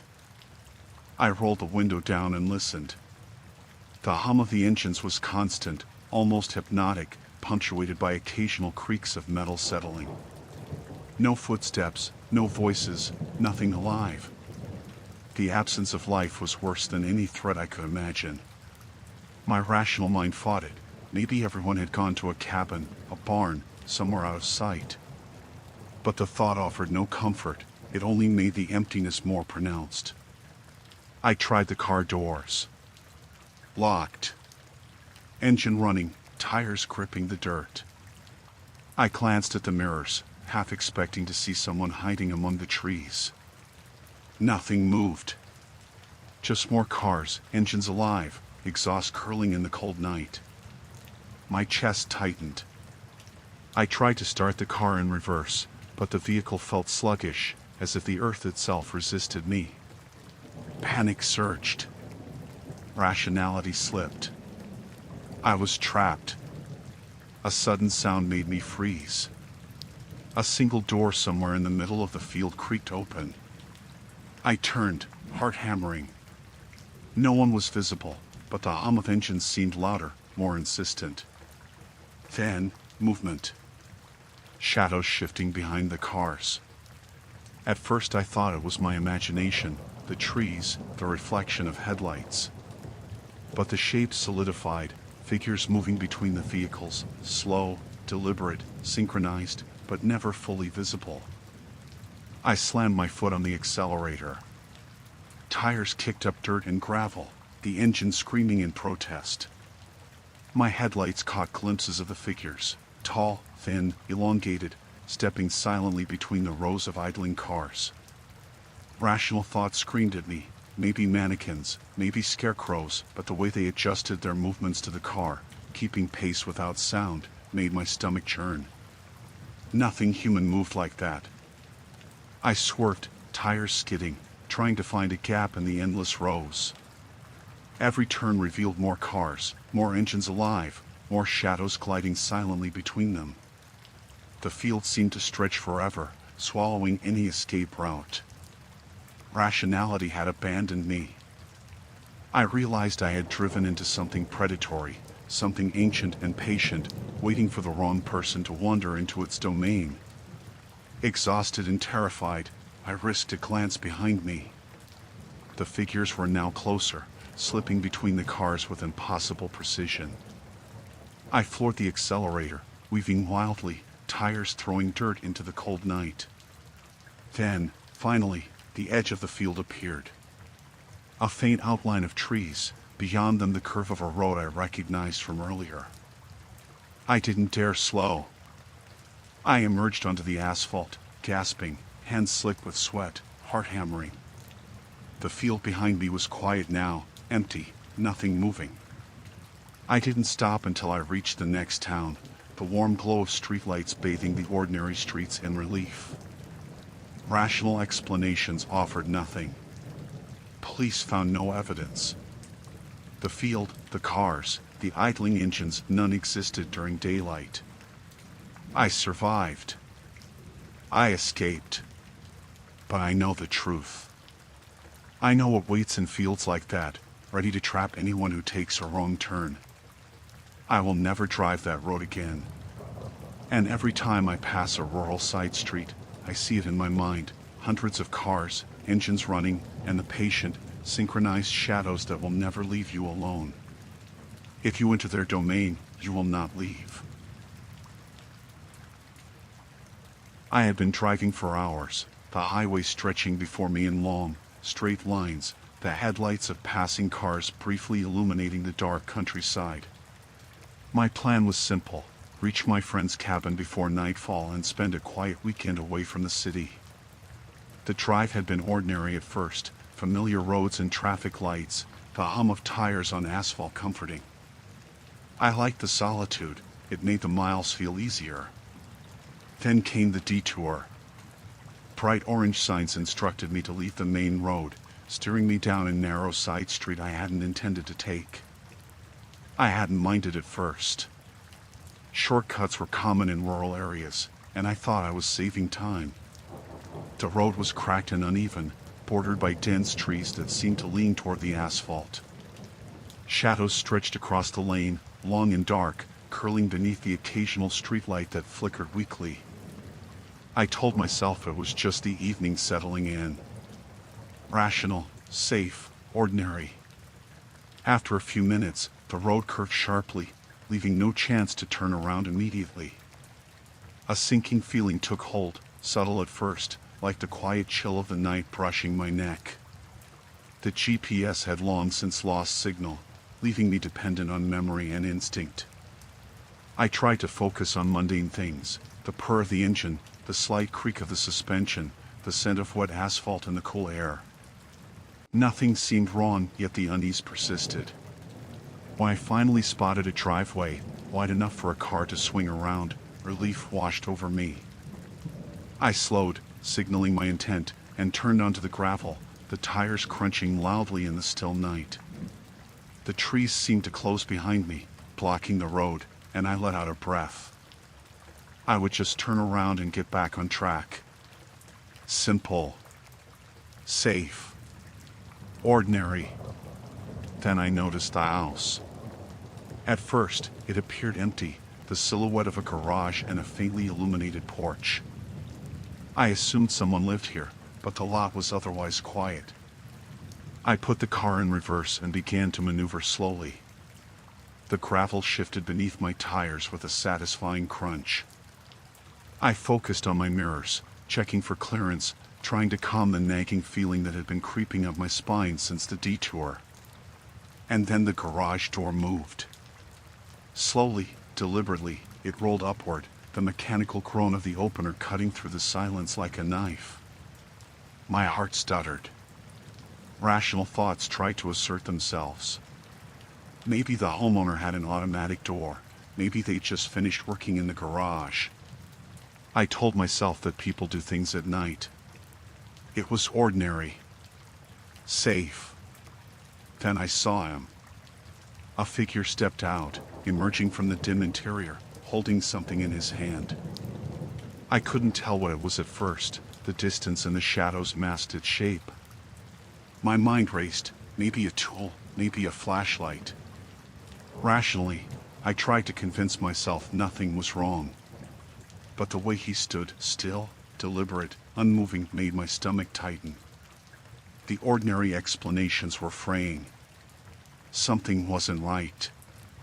I tried to back up slightly, easing the car away from the driveway. The man didn't flinch. He took a single, measured step toward me. My pulse jumped. Rationality wavered. He wasn't just stepping, he was moving with intent, and it felt as though he had anticipated my every move. I slammed my foot to the accelerator, tires spinning on gravel as I swung the car around in a wide arc. The figure froze, then followed, not with speed, but with a patience that made my skin crawl. Each movement of mine was mirrored in his slow, purposeful steps, like a predator studying its prey. I risked a glance at what he held. A hammer. Its head glinted under the weak porch light, catching my eye, and my stomach sank. I floored it, heading back toward the main road. Gravel sprayed, engine roaring, branches scraping against the side of the car. Rational thought had abandoned me entirely. This was no confused homeowner, no harmless mistake. The way he moved, calculated, deliberate, patient, was impossible to ignore. My pulse thundered as I navigated the narrow curves, tires squealing on loose asphalt. The driveway receded behind me, but I risked one more glance. He remained in the garage's shadow, perfectly still, the hammer gripped loosely in one hand. But the way he lingered, the patience in his stance, the certainty of intent, it burned into my mind. I didn't dare slow. I drove as if the night itself were chasing me, finally emerging onto the main road. Streetlights spilled over asphalt, ordinary and familiar. I didn't stop until I reached a gas station, engine running, hands shaking violently, heart pounding against my ribs. Rational explanations offered no comfort. Police investigated the house the next day. No one was home. No signs of anyone living there. No hammer. No evidence. Just an empty driveway and a closed garage door. I survived. I escaped. But I will never take that road again. Every time I pass a side street in the country, my mind conjures the image of that figure stepping from the garage, hammer in hand, waiting. Patient, deliberate. And I know that if I had hesitated even for a second, if I had paused to rationalize it, I would not be here to write this. Somewhere, he waits. Always patient. Always watching. I had been driving for hours, the rhythmic hum of tires on asphalt my only companion, the highway stretching ahead in monotony broken only by occasional trucks and flickering streetlights. My plan was simple: visit my friend's cabin in a rural town for the weekend, leave behind the city and its noise. I liked the solitude, the emptiness of the road at night, the way it made time feel slow. The detour was sudden. A bright orange sign read "Road closed, detour ahead," forcing me off the highway onto a narrow side street I didn't recognize. I didn't mind at first. Shortcuts were common in rural towns, and I assumed it would eventually loop me back to the main road. The asphalt was cracked, bordered by houses dark and silent. I slowed slightly as I passed each one, the windows like black voids staring back at me. Rational thought whispered, the residents were asleep, the power could be out, nothing unusual. The GPS had long since lost signal. No service, it blinked mockingly, leaving me dependent on memory and instinct. The side street twisted unexpectedly, the turn sharper, tighter than the map in my mind suggested. Trees leaned inward, branches scratching faintly against the car roof in the breeze. I told myself it was normal, just part of being in a small town. Rational. Safe. Then I saw the intersection. A single streetlight flickered weakly over a four-way crossing, paint faded and lines barely visible. Shadows pulled in the corners, and as I slowed, my headlights illuminated them, 3 men standing in the middle of the intersection. At first, I assumed they were teenagers, maybe loitering, maybe drunk. I exhaled and prepared to drive around them. But as I approached, something about the way they stood, a slow, deliberate stillness, made my stomach tighten. I turned onto the first road to the left, hoping to bypass the intersection entirely. My heart sank. Within minutes, I ended up back at the same spot. The men were exactly where I had seen them before, unchanged, staring, silent. My pulse jumped, rational thought scrambling. Maybe I had misremembered, taken a wrong turn too sharply. I tried the road to the right. The same result. The same dark intersection, the men waiting. Panic began to edge into my consciousness. I tried backing up, retracing my path, but the town seemed to twist unnaturally. Every turn, every detour, every attempt at escape led me back to that intersection. I risked glancing in my mirrors, half expecting to see someone following. Nothing. Yet the sensation of being watched was oppressive, a weight pressing against my chest. Rational explanations offered nothing. Maybe I was tired, overworked, imagining things. The men moved then, slowly. One lifted an arm in a gesture I couldn't understand, deliberate, precise. The others shifted slightly, blocking what I realized now were potential exits. My breath caught. They weren't teenagers or harmless townsfolk. Their movements were too synchronized, too patient, as though they knew exactly where I would go next. I tried to drive straight through the intersection, tires squealing on the cracked asphalt, heart pounding. The men didn't flinch. They didn't even step aside. One of them raised something, my headlights reflected it briefly, a long, thin metal rod. My stomach dropped. Rationality faltered. This wasn't a coincidence. This wasn't random. I swerved onto a side street, desperately scanning for a way out. The town warped around me. Familiar houses, familiar curves, nothing looked different, but every attempt ended the same way. I was back at the intersection. The men's silhouettes were sharp in the weak light, patient, unyielding. Their presence wasn't just physical, it felt like a force pressing down, a gravity I could not escape. Hours, or maybe minutes, passed in a blur. Exhaustion and terror blurred my thoughts.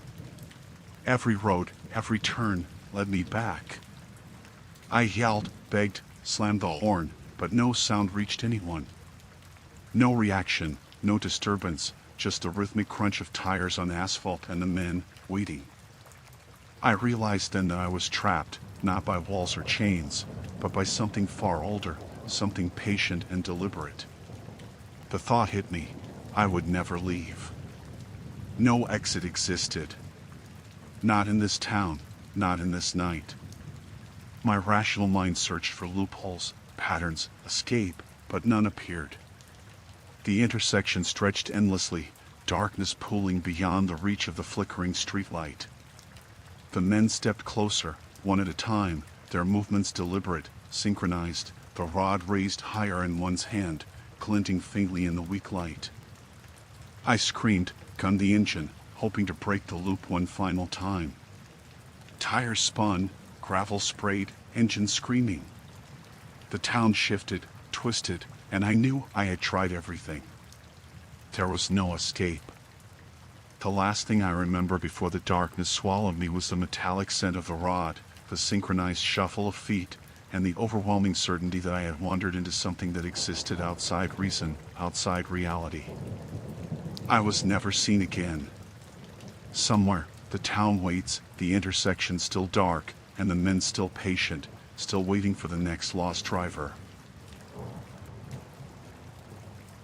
I had been driving for hours, the rhythmic hum of my tires on the asphalt acting as a kind of white noise.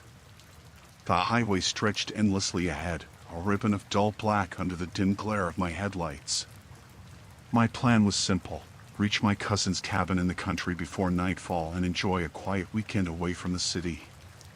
The roads had been ordinary, the occasional truck or passing car a minor interruption, and I felt a comforting sense of solitude in the late evening drive.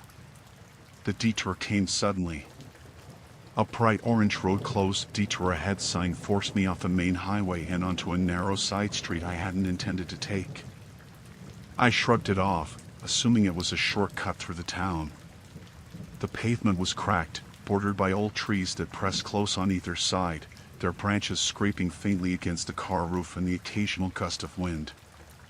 I told myself it was normal, rational, safe. For a few minutes, the side roads seemed harmless enough. A few old houses passed by, dark, unlit, silent. Their windows stared at me like black eyes. I slowed slightly, my gaze lingering on them, but told myself it was ordinary. People were asleep, the electricity could have been out. I should have turned back then. I didn't. My GPS had lost signal hours ago. No service blinked mockingly at me, leaving only memory and instinct to navigate. Fatigue pressed in my eyelids, and the monotony of the road, combined with the darkness, started to frame my nerves. Shadows in the trees seemed longer, branches reaching out as if trying to grab the car. A chill ran up my spine, but I tried to convince myself it was just the evening air. Rational. Ordinary. Safe. Then I saw it, a flicker of light in the distance. I slowed, squinting through the darkness. A gas station, faintly illuminated by a single, weak overhead light. I exhaled, relief washing over me. I hadn't realized how tense I'd become until that moment. Finally, a human presence. A place to ask directions, maybe refill the tank. The station looked abandoned at first. A single pump, paint peeling, the station sign swinging slightly in the wind. I pulled up to the pump, shut off the engine, and walked toward the small convenience building. The bell on the door jingled as I entered. The interior smelled faintly of gasoline, dust, and something else I couldn't identify, a tangy, metallic scent that made my stomach tighten. Behind the counter stood an attendant, a man whose face was pale under the flickering fluorescent light. He wore a uniform that looked decades old, faded and frayed, as though he had been standing behind the counter for a lifetime.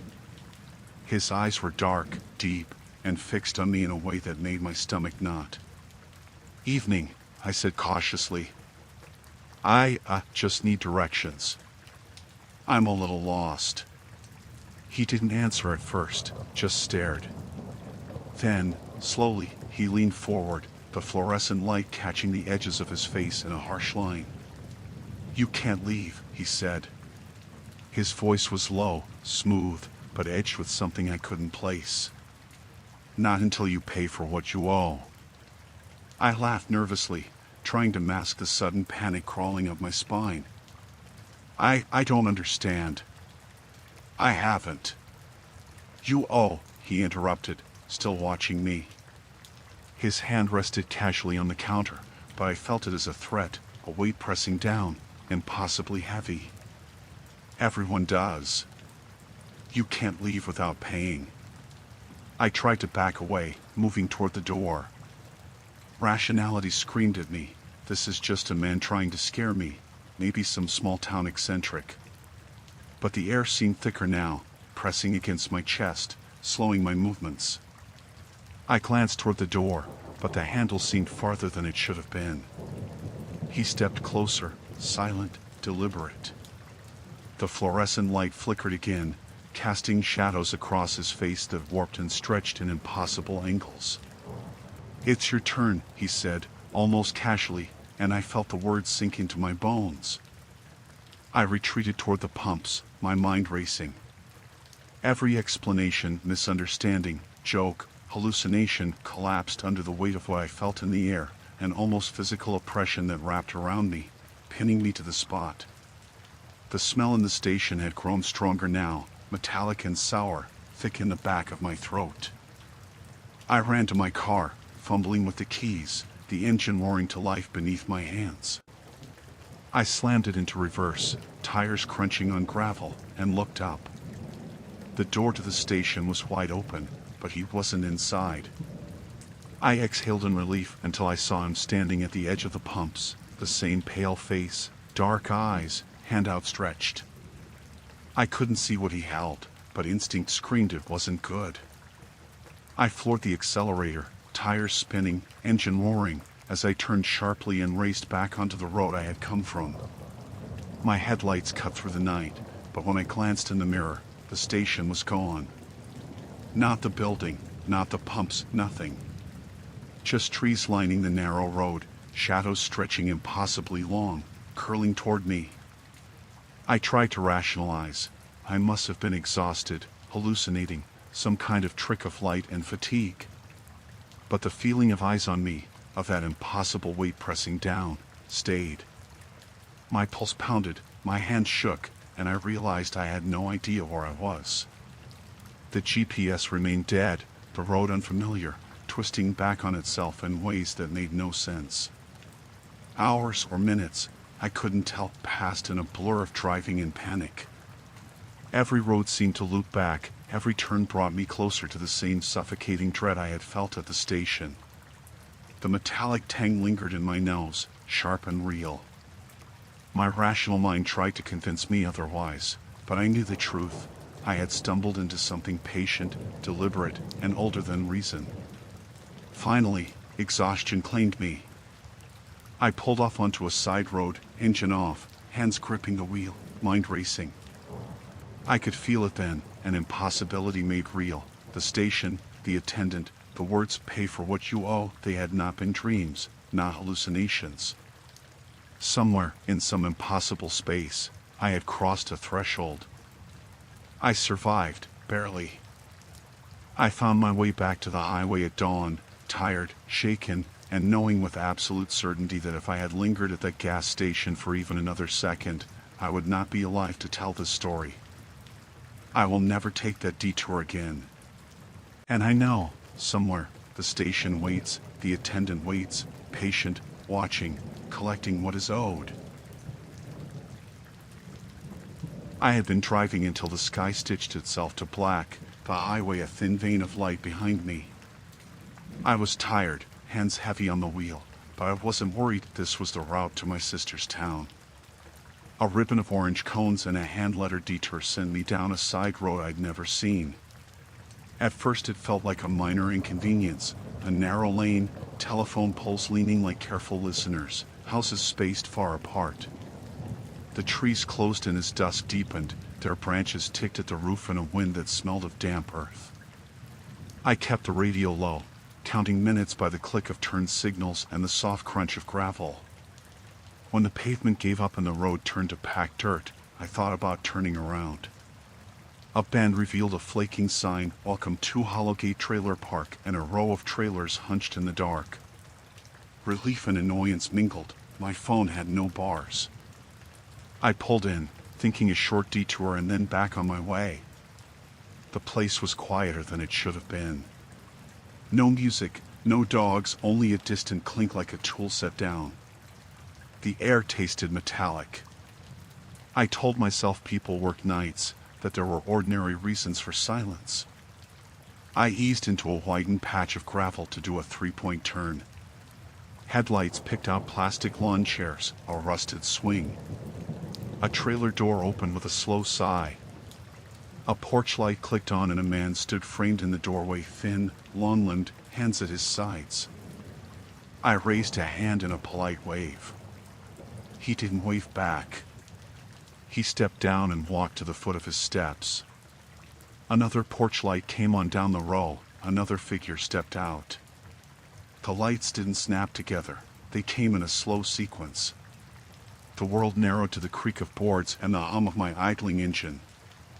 I tried to be practical, curiosity, neighborliness, a local gathering. They walked toward the lane. Not hurriedly, not angry, just moving, patient and synchronized as if to a metronome. A dozen became 2 dozen, porches lit like moons and each produced a shape that walked forward. No voices, no gestures of greeting, only the slow approach. They approached not like a crowd but like an arrangement, space kept as if along invisible marks in the dirt. Faces that had looked ordinary in porch light now read wrong, a man in a vest with a slow, precise gait, a woman whose robe fluttered like a flag, a boy whose knees were raw with experience. My mind reached for explanations, noise, a call for help, but the porch lights came on in a steady, deliberate sequence. Explaining it felt like delaying. When the shovel flashed in my headlights, reason offered farming tools as a tidy answer. But the way it was carried upright, blade foremost, felt ceremonial. The child in front of my bumper didn't cry or beg, she was an emblem of stillness. Ordinary objects around them turned into props in a scene I had not agreed to. I tried to edge past them at crawl speed, then reversed. Gravel spat. They mirrored my arc, shifting with tiny, exact steps. They were not haphazard, every movement of mine was answered with a fraction of motion that sealed my choices in place. Panic began to unspool the careful threads of reason. A child darted out and planted herself in front of my bumper, hair plastered to a small head, eyes enormous in the light.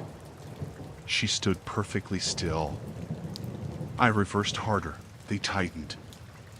I honked. The sound folded oddly. No one flinched. In the rearview mirror, a hulking figure emerged between 2 trailers, carrying something that flashed, metal catching my headlights. Time narrowed to motion and options. I thought of every rational remedy: call someone, open the door and speak, drive slowly to show friendliness, then rejected them. My fingers cramped on the wheel. My throat closed. The metal was a shovel, blade scoured clean. They carried it not like a tool but like a banner. When light struck it, it gleamed like a promise. I floored the accelerator. Tires through gravel. They didn't scatter, they adjusted, sealing lanes, stepping between trailers with quiet choreography. Someone's hand brushed the car's paint as I passed, like a benediction or a claim. I made it back to the highway by luck and speed. The neon of a gas station felt like a hospital lamp. I sat at a pump until dawn pulled the world ordinary again. I called the sheriff. At daylight, Hollowgate looked ordinary. Leaning trailers, a broken swing. The porches were empty. The sheriff suggested a prank, maybe a drunken gathering. He found no crowd, no shovel like a banner. His forms could not contain the choreography I'd seen that night. Weeks later, a small paper ran a short item about a man found in a field off an unremarkable back road, cause of death, blunt force. Coincidence can be a thin thing. I still avoid side streets. Sleep became brittle. I took lit highways, turned around at unlit intersections. Friends told me I was jumpy. I said stress and laughed. That was the rational face. Privately, I checked my locks, replayed the child's unblinking stare, the slow metronome of porch lights, the shovel gleaming like a mark. I survived because I kept moving. The ending wasn't cinematic rescue. It was a blunt, small survival. My tires on blacktop, my breath ragged, the ordinary lights of a gas station making sense again. The trailer park remained on maps, unremarkable by day. I did not return. If you ever find a side road that funnels you past porches where lights go up one by one, don't invent reasons to stay. Don't test your kindness against a place that arranges itself into a blockade. Move. Don't wait to see what they carry. I had been on the road since dawn, the sort of trip that turned the day into a series of small, forgettable motions: exit, merge, coffee, more miles. By late afternoon, I wanted nothing more than to shave off a few minutes and follow the GPS's smudged shortest route.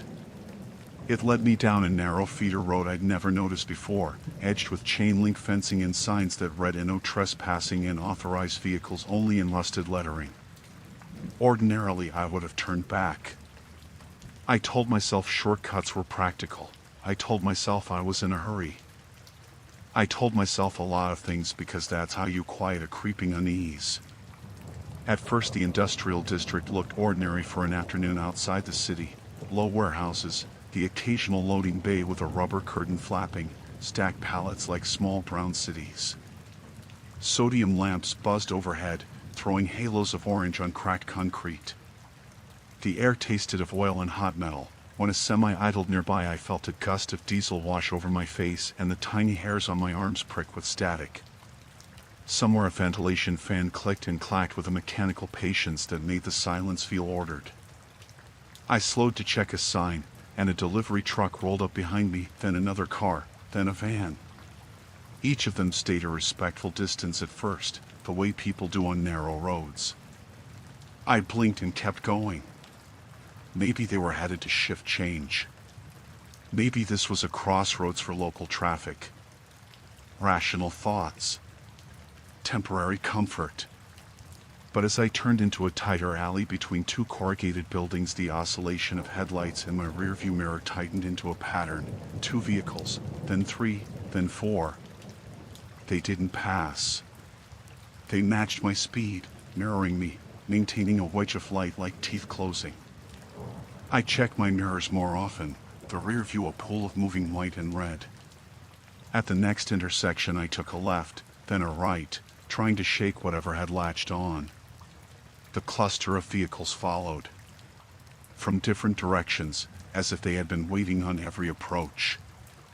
A pickup emerged from the far side of a loading dock, a sedan slid out from behind a stacked container, a van eased away from a side entrance. Headlights appeared like comma marks in the near dark, then resolved into vehicles that fell in line behind me. At some point the lanes narrowed, the buildings leaned over the road like watchful neighbors. I began to feel observed the way you feel observed when a room goes quiet and someone is still cleaning their glass. The big rakes hummed, the vans idled, and every engine note seemed timed to my heartbeat. When I told myself these were drivers who had simply chosen the same route, my throat filled with a thin, dry taste of iron. My rational voice said this was improbable but possible. Another quieter voice tightened its grip and said, "Watch the mirrors." The first direct sign that this was not coincidence came when a vehicle closed the distance on my bumper and then eased in front of me. It wasn't fast or reckless, it was deliberate, as if someone had practiced the exact space to occupy. The driver of that car did not leave a gap or wave me by. They simply held the lane and waited. Another vehicle, a van, took up position to my left. A truck idled behind me and a pickup inched forward to block my retreat. My peripheral vision filled with the shapes of headlights multiplying, surrounding me in a geometric patience that irritated the rational brain with how impossible it was. Panic is often a slow burn until it isn't. I tried to laugh once, a brittle thing, and told myself to be reasonable. These were shift workers. The warehouse doors had timed departures. Anyone could be lost. Then the man in the van leaned out a window and swung a flashlight. He didn't flash it like warning, no, he swept it like a stagehand revealing actors in place. The beam caught my mirror and for a slice of second I saw faces not turned in surprise or concern but arranged, composed, like harbingers. No one shouted. No one gestured for me to move. They simply oriented themselves to me and held position. I tried to back up. Gravel chewed at the tires. The truck behind me matched my reverse and crowded closer. Every route I tried to take was answered by the quiet arrival of another vehicle, appearing from a gap in the stacked pallets or the shadow of a loading dock. I could not tell where they emerged from. I only knew, with a blunt and particular certainty, that they had filled every conceivable escape route with synchronized patience. My phone, dead earlier, blinked with a single bar and then went dark as if the industrial shadows ate the signal. The GPS icon spun, impotent. I felt the distance between option and trap collapse. The human mind scrambles. I considered confrontation and dismissed it because cars were the only barrier between me and whatever those men wanted. I thought about driving straight through the cluster, using the car like a contemptuous battering ram. I thought of staying very still and becoming unreadable. All those choices require resources you don't have when fear gets to your hands first. When one man finally walked from his vehicle toward my driver's door, he did not hurry. He did not shout. He moved with a loose, deliberate rhythm, a casualness that was hardest to rationalize. In his hand he held something long and dark, like a bar or a crowbar, tucked against his thigh, reflecting the sodium light in a dull, hungry glint. The van doors behind him closed like punctuation. The others remained in their cars, engines idling, a ring of lamps around me. He stopped at the driver's side and tilted his head as if listening, not for words but for tone. My window was up, my hands trembled over the wheel. He tapped the metal of my door with two knuckles, three small, soft sounds, and said, as if reciting a courtesy, "You took the wrong way." There was 1,000 ways to answer. I tried the easiest one. I couldn't have known. I muttered something about detours and GPS and apology. He smiled without humor. "Everyone owes," he said, and his voice folded into the engine hum like a second bass line. The phrase had no context, but it hung in the air like a claim. I threw the car into drive and lunged forward. For a breathless instant a narrow gap opened. My bumper scraped something soft and metallic at the edge of the road, sending a stinging vibration through the chassis. A man lunged and surged after me, not quite catching the fender but catching the rush of air as I passed. The ring of headlights followed, 10 reflections, 20, as though the industrial area had leaked a dozen more unlit cars into the alleys. The stench of oil and hot rubber and acetone punched at my face. I didn't stop. My tires shredded on concrete turned to gravel. The car shuddered, but it kept going. I smashed through a chain-link fence where the road bent toward the freeway, metal protesting in a scream that sounded like a distant animal. I saw the sign for the highway as if through salt in the eyes and steered toward it like a thing hoping for rescue. On the on-ramp I looked in the mirror. The parked cars and men were not there. The road behind me was a flat, ordinary sprawl of warehouses and stacked pallets, empty as if they'd never been. My hand shook so badly I could barely hold the wheel. I took the first exit off the interstate, pulled into a 64-hour truck stop, and sat in the car for an hour, engine idling, counting my breath until it steadied. I reported it at the police station in a voice that sounded small even to me. They checked the logs, called nearby yards, radioed the precincts. No clusters of cars were reported. No missing persons. No one on any camera in that industrial strip had unusual activity. A patrolman told me sometimes people get spooked on unfamiliar roads, sometimes memories mix with fear. His radio crackled commuter nonsense. He handed me a card and recommended I drive more cautiously.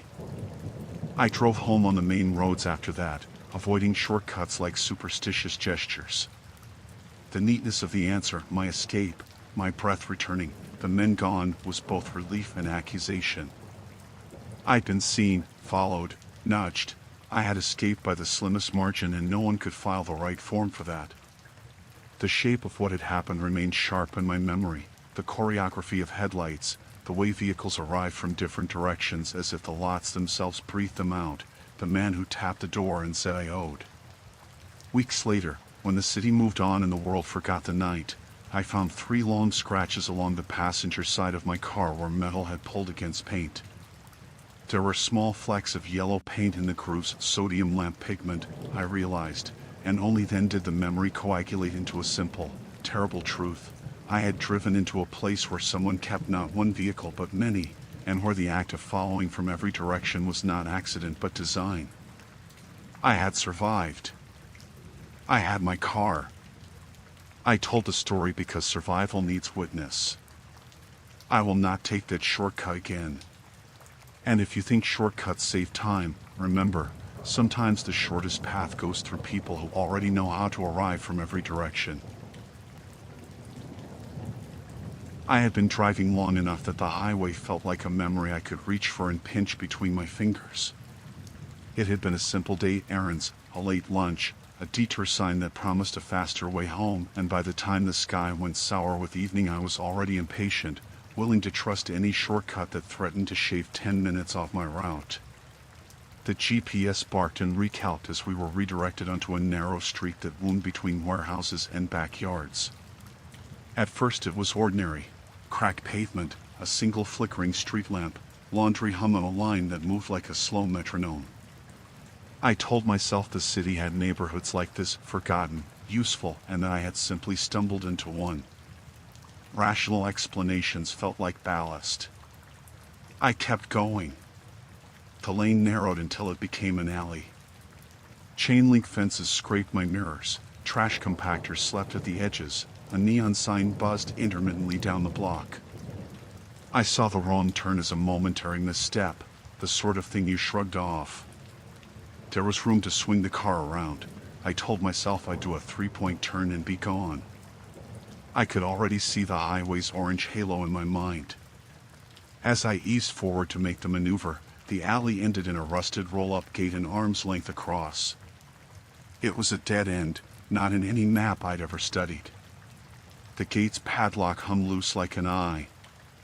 Beyond it, the backs of buildings were stacked like the ribs of something dead. I put the car in reverse. That's when I heard the footsteps. At first they were nothing, small, uncertain, like someone shifting their weight. Then a flashlight winked against the gutter and settled, a bright star in the dark.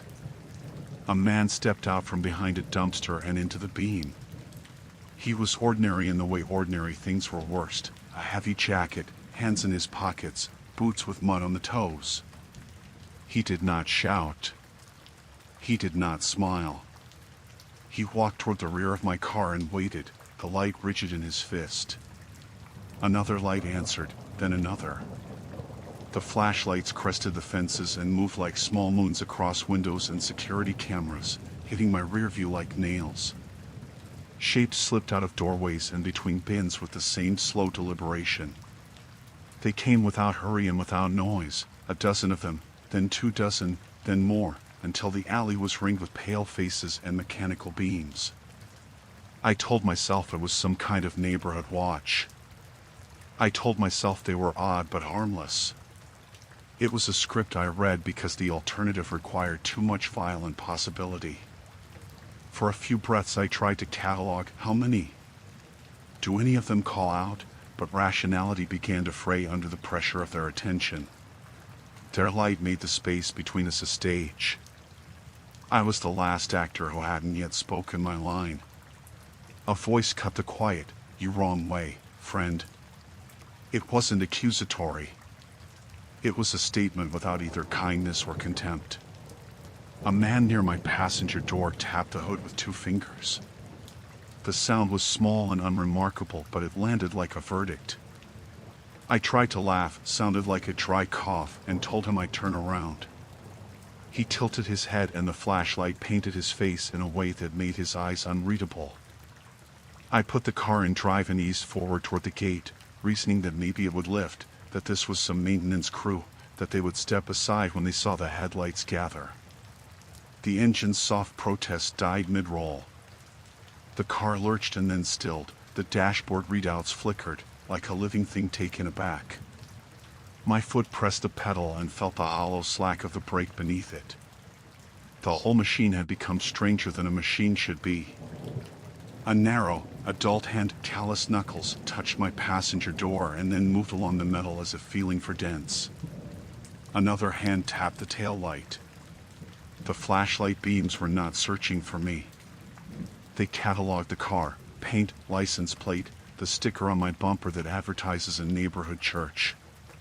They looked, and they took notes with their eyes. I tried the horn. It sounded small and distant. No one flinched. Instead, they changed their spacing, moving in a slow, controlled motion to fill the small gaps between bins and dumpster doors. My exit back the way I'd come shrank under their bodies. They had a choreography, 2 abreast, then 3, then columns forming from shadow. I watched a man cross from one side to the other as if tracing invisible marks in the dirt. When he reached the center, he lifted his hand and the others halted. The movement had the accuracy of practice. My hand shook so badly I couldn't hold the wheel steady. I counted rational things, numbers, distances, the geometry of escape, but the calculation failed against the simple fact of their presence. They were not interested in my explanations. When I mouthed an apology, it was like saying grace in a crowded chapel. "Pay up," another voice said. Closer. Calm. Not a threat, but a ledger entry. "You stopped in wrong place. What do you want?" I asked, voice thin and sharp, the kind of question an animal might make when cornered. The men didn't answer with words. One stepped close enough that I could see the skin under his fingernails was rough. He set something on my trunk, a small leather pouch with a weight inside. He didn't smile. He didn't need to. He placed it there with the businesslike tenderness of someone who had done this before. I felt something like a tide. Impatience tipped into fear and fear into a hard, clear instinct. Move. I jammed the car into reverse and floored it. Gravel spat and the tires bit. A body slid across my head like a shadow. Something heavy thumped against the bumper and the paint shrieked in protest. Someone grabbed the antenna and it snapped with a dry pop. I saw faces in the rearview, calm, composed, almost curious, receding into a halo of light as I squealed past. The pouch skittered and fell from the trunk, disappearing under a shuttered delivery bay. They did not chase, not past the gate. They parted like a curtain, a scene that allowed one frantic animal to slip through and not another. I didn't stop until I was back on the main road, headlights lancing into the whitewash of the city, lungs burning, hands cramped on the wheel. At a diner that smelled of coffee and bleach, I sat and tried to make sense of it, fingers tracing the ragged scratch along the hood where something had scraped. I called the police when they offered. The woman at the dispatcher's desk took notes and promised patrol cars. When officers checked the alley the next day, the gate was locked, the dumpsters in their places, no sign of a crowd. They found the leather pouch. I had left it on the seat when I swore I'd remembered every detail, and its contents were ordinary coins, old and dirty, the sort you might find in a car ashtray. The officer shrugged and said some people kept to their own rules, that urban myths grow where light is thin. He handed me a card. He told me to stay on well-lit roads. I took the advice like a bandage. Months later, I learned by accident that the alley's building had been purchased by a small, quasi-legal towing operation that occasionally rented out parking for off-the-books activity. Someone at the diner said neighbors had called it a collection point, a phrase no one said outright. There were rumors of other drivers who'd been asked for money, local anecdotes without police reports. The possibility anchored itself like an explanation, predatory, organized, patient. I did not go back to check. The scratch on my head remained a pale line, a parallel to the memory. I waxed over it twice and the scar only softened. The last time I drove that way, I took the detour signs seriously and kept my eyes on the highway lights. I survived because I drove through a narrow seam with the kind of clumsy speed that panics even the patient. That is the ending. I went in by mistake. I was corralled by people who had turned watching and waiting into a craft, and I escaped. My body remembers the sting of their hands and the weight of that pouch. My mind catalogs the geometry of the alley like a map to avoid. If you ever find yourself at the end of a lane and the light angles wrong and silhouettes gather where there should be none, don't look for polite explanations. Count your exits. Keep the engine warm. Drive. I was tired enough that the world had gone soft-edged. The last highway exit had been a smear of orange reflectors and a blinking detour arrow. I shrugged and followed it because shortcuts are how you salvage evenings. At first the back road felt ordinary, 2 lanes, cracked paint, maples pressing their dark fingers toward the hood. My phone flashed no service and the GPS drew a blank, but I had landmarks in my head, a church steeple, a grain silo, a turn that would spit me back to the main road. Dusk went thick as I drove. The air smelled of wet earth and pine sap. A barn dog barked once and then stopped as if listening to a farther sound. I kept the headlights low, the car a small lantern slipping between tree trunks. Somewhere I had a stand of poplars open to a clearing. The road narrowed and the pavement soured into gravel. That's when I saw the waving. He was at the edge of the clearing, a lone man with an arm raised high, moving his whole shoulder in a frantic semaphore. From my ankle he looked thin as a silhouette and soaked water beaded like sweat across his jacket. I slowed and killed the music, the car settling with a low vibration. The reflex to help is idiot simple. You see a person in motion and you stop. I pulled onto the gravel shoulder, killed the engine, and rolled the window down. "Hey," I called. My voice sounded too loud in the still air. "You okay?" He waved his hand again and stepped forward a small amount, as if validating that the car was real. Up close he smelled of river mud and something coppery, blood, or rust, or both. "Help me," he said, voice raw, and I saw then that his left sleeve was torn and dark at the cuff. My rational brain split the scene into tidy possibilities. He'd crashed, someone else was hurt, maybe there were kids in need. The irrational part, the animal part, went quiet because the man's need was obvious. I said, "Do you want me to call?" and my phone scrolled uselessly. "No service," I said. He shook his head and pointed, silent, toward the tree line where the road bent into shadow. I stepped out with my flashlight anyway. Night settles quickly under trees. The beam cut a thin, honest cone. The man's teeth caught the light when he smiled, and the smile was too weary to trust. "Car broke," he said. "Down there." He indicated the curve where I could make out the tail of the road dipping into black. That was when the woods exhaled and other points of light blinked on. It began as a match struck, 2 flashlights catching on trunks, a slow, steady appearing like an arranged constellation. People slipped from behind trees, from the shadow of a low ditch, from where the undergrowth made small hollows.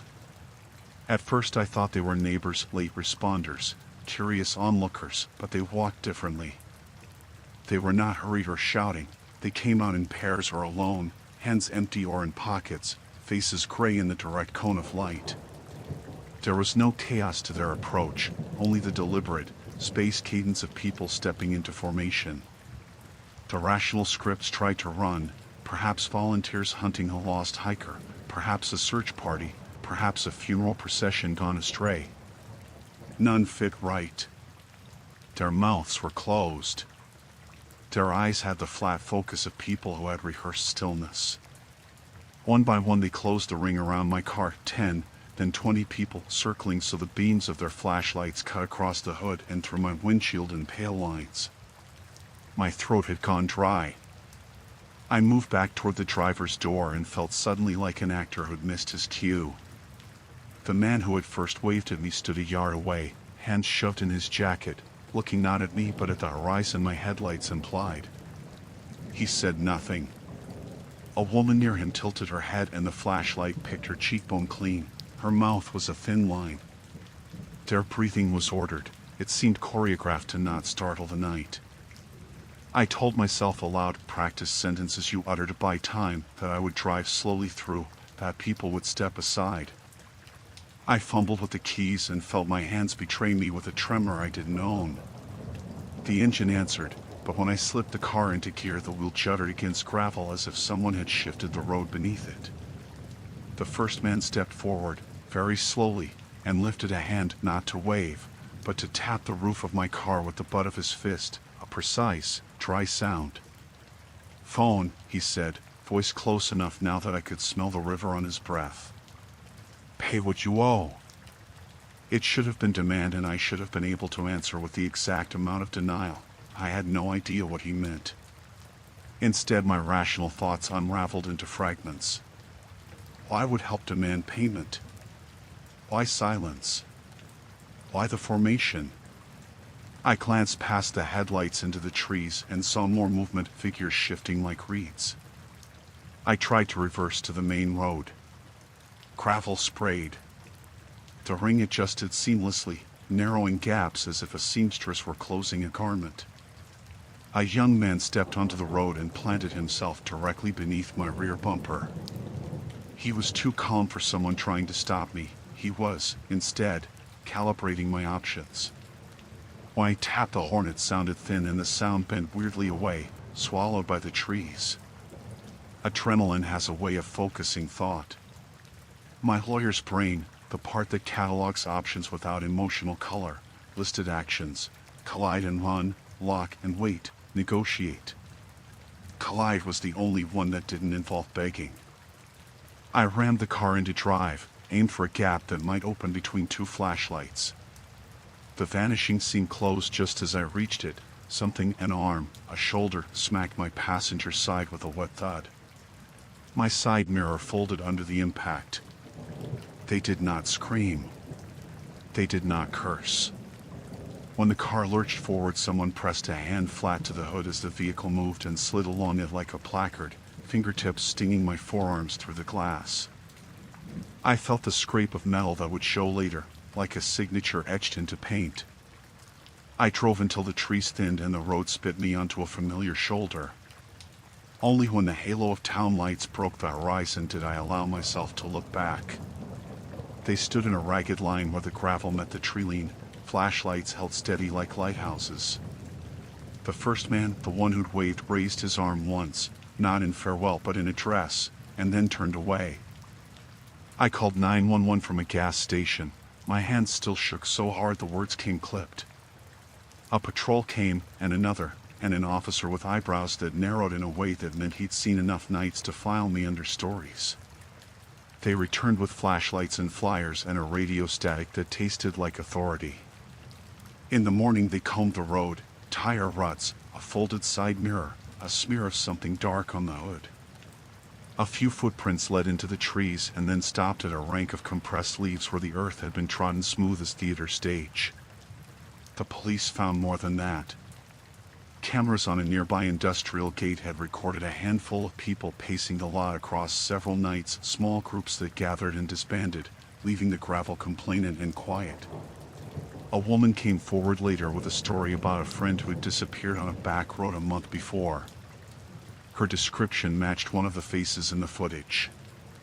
A sting was organized. A sweep pulled several people out of a trailer park 6 miles away. They wore the same habit of patience when the cops interrogated them: flat answers, rehearsed silence. The local judge called the pattern organized extortion. It was sordid rather than supernatural. That thought was a kind of mercy. The alternative would have been some ineffable lingering. The men in the trees, I was told, were not ghosts but predators who used the town's geography and the silence of its edges like a trap. They'd learned to make a cry for help into a lure. They made themselves a rule: situate, encircle, demand. They called it a toll. They called it survival. I still sometimes wake with my hands clenched around a phantom steering wheel. The hood still wears the crescent of a smear that wouldn't come off in the car wash. The police closed the case to their satisfaction: arrests, charges, court dates. The news printed a short piece and then moved on. I survived because I kept the engine warm and because, in a moment of thin, sharp instinct, I chose impact over politeness. That is the true ending, not a tidy moral, not a haunted explanation, but the fact that wrong turns sometimes meet people who will make them cost you, and that the only definitiveness you can count on is the distance your tires can buy you if you hit them hard enough. The detour sign was small and unassuming, orange square taped over the GPS arrow, and I followed it because I was tired and because I liked the idea of shaving 5 or 10 minutes off the trip. The shortcut took me away from the neon smear of the interstate and down a string of side streets I'd never bothered to remember before: warehouses with sheet metal siding, a church with its parking lot half full, a row of cheap duplexes that smelled of fried food and damp carpet when the wind shifted. Ordinary things and ordinary sights make you careless. My phone battery sat at 12% and the signal flickered out as I turned onto a narrower lane. No service blinked like an accusation. I pulled into a gravel lay-by beneath a rusting street lamp and killed the engine to consult the paper map I kept in the glove compartment, a limp rectangle I'd once promised myself I'd never need. The night pressed close, the lamp above me sputtering and making the street's shadows look like they'd been brushed with oil. I had intended to be quick. The map was the sort that smelled faintly of newsprint, the lines of the county like little rivulets. My fingers brushed the crease where a fold had cracked. The metal taste of anxiety was already present in my mouth. As I leaned over the map, my phone gave a soft, final click and died. The last numbers on the screen winked out like embers. I told myself my route, said the street names under my breath, traced the road with my thumbnail. There was a human comfort in small truths. I knew the way, or I would find it. The sound came then, soft, too discreet to be anything but deliberate, the whisper of a seatbelt being fastened, the faint clack of metal. I looked up without thinking and saw through the rear window the silhouette of someone lowering themselves into my car. The motion was as quiet as a shadow folding. For a fraction of a second I thought it was a child playing at stealth. Same possibilities stacked themselves like dominoes: prank, mistake, a friend from college with a cruel sense of timing. The person moved with an ease that made my skin go cold. When he buckled the strap, I heard it click, and the sound landed in me like proof. I stood up too fast. The map fluttered to the gravel, and the flashlight from the street lamp left my hands in a useless halo.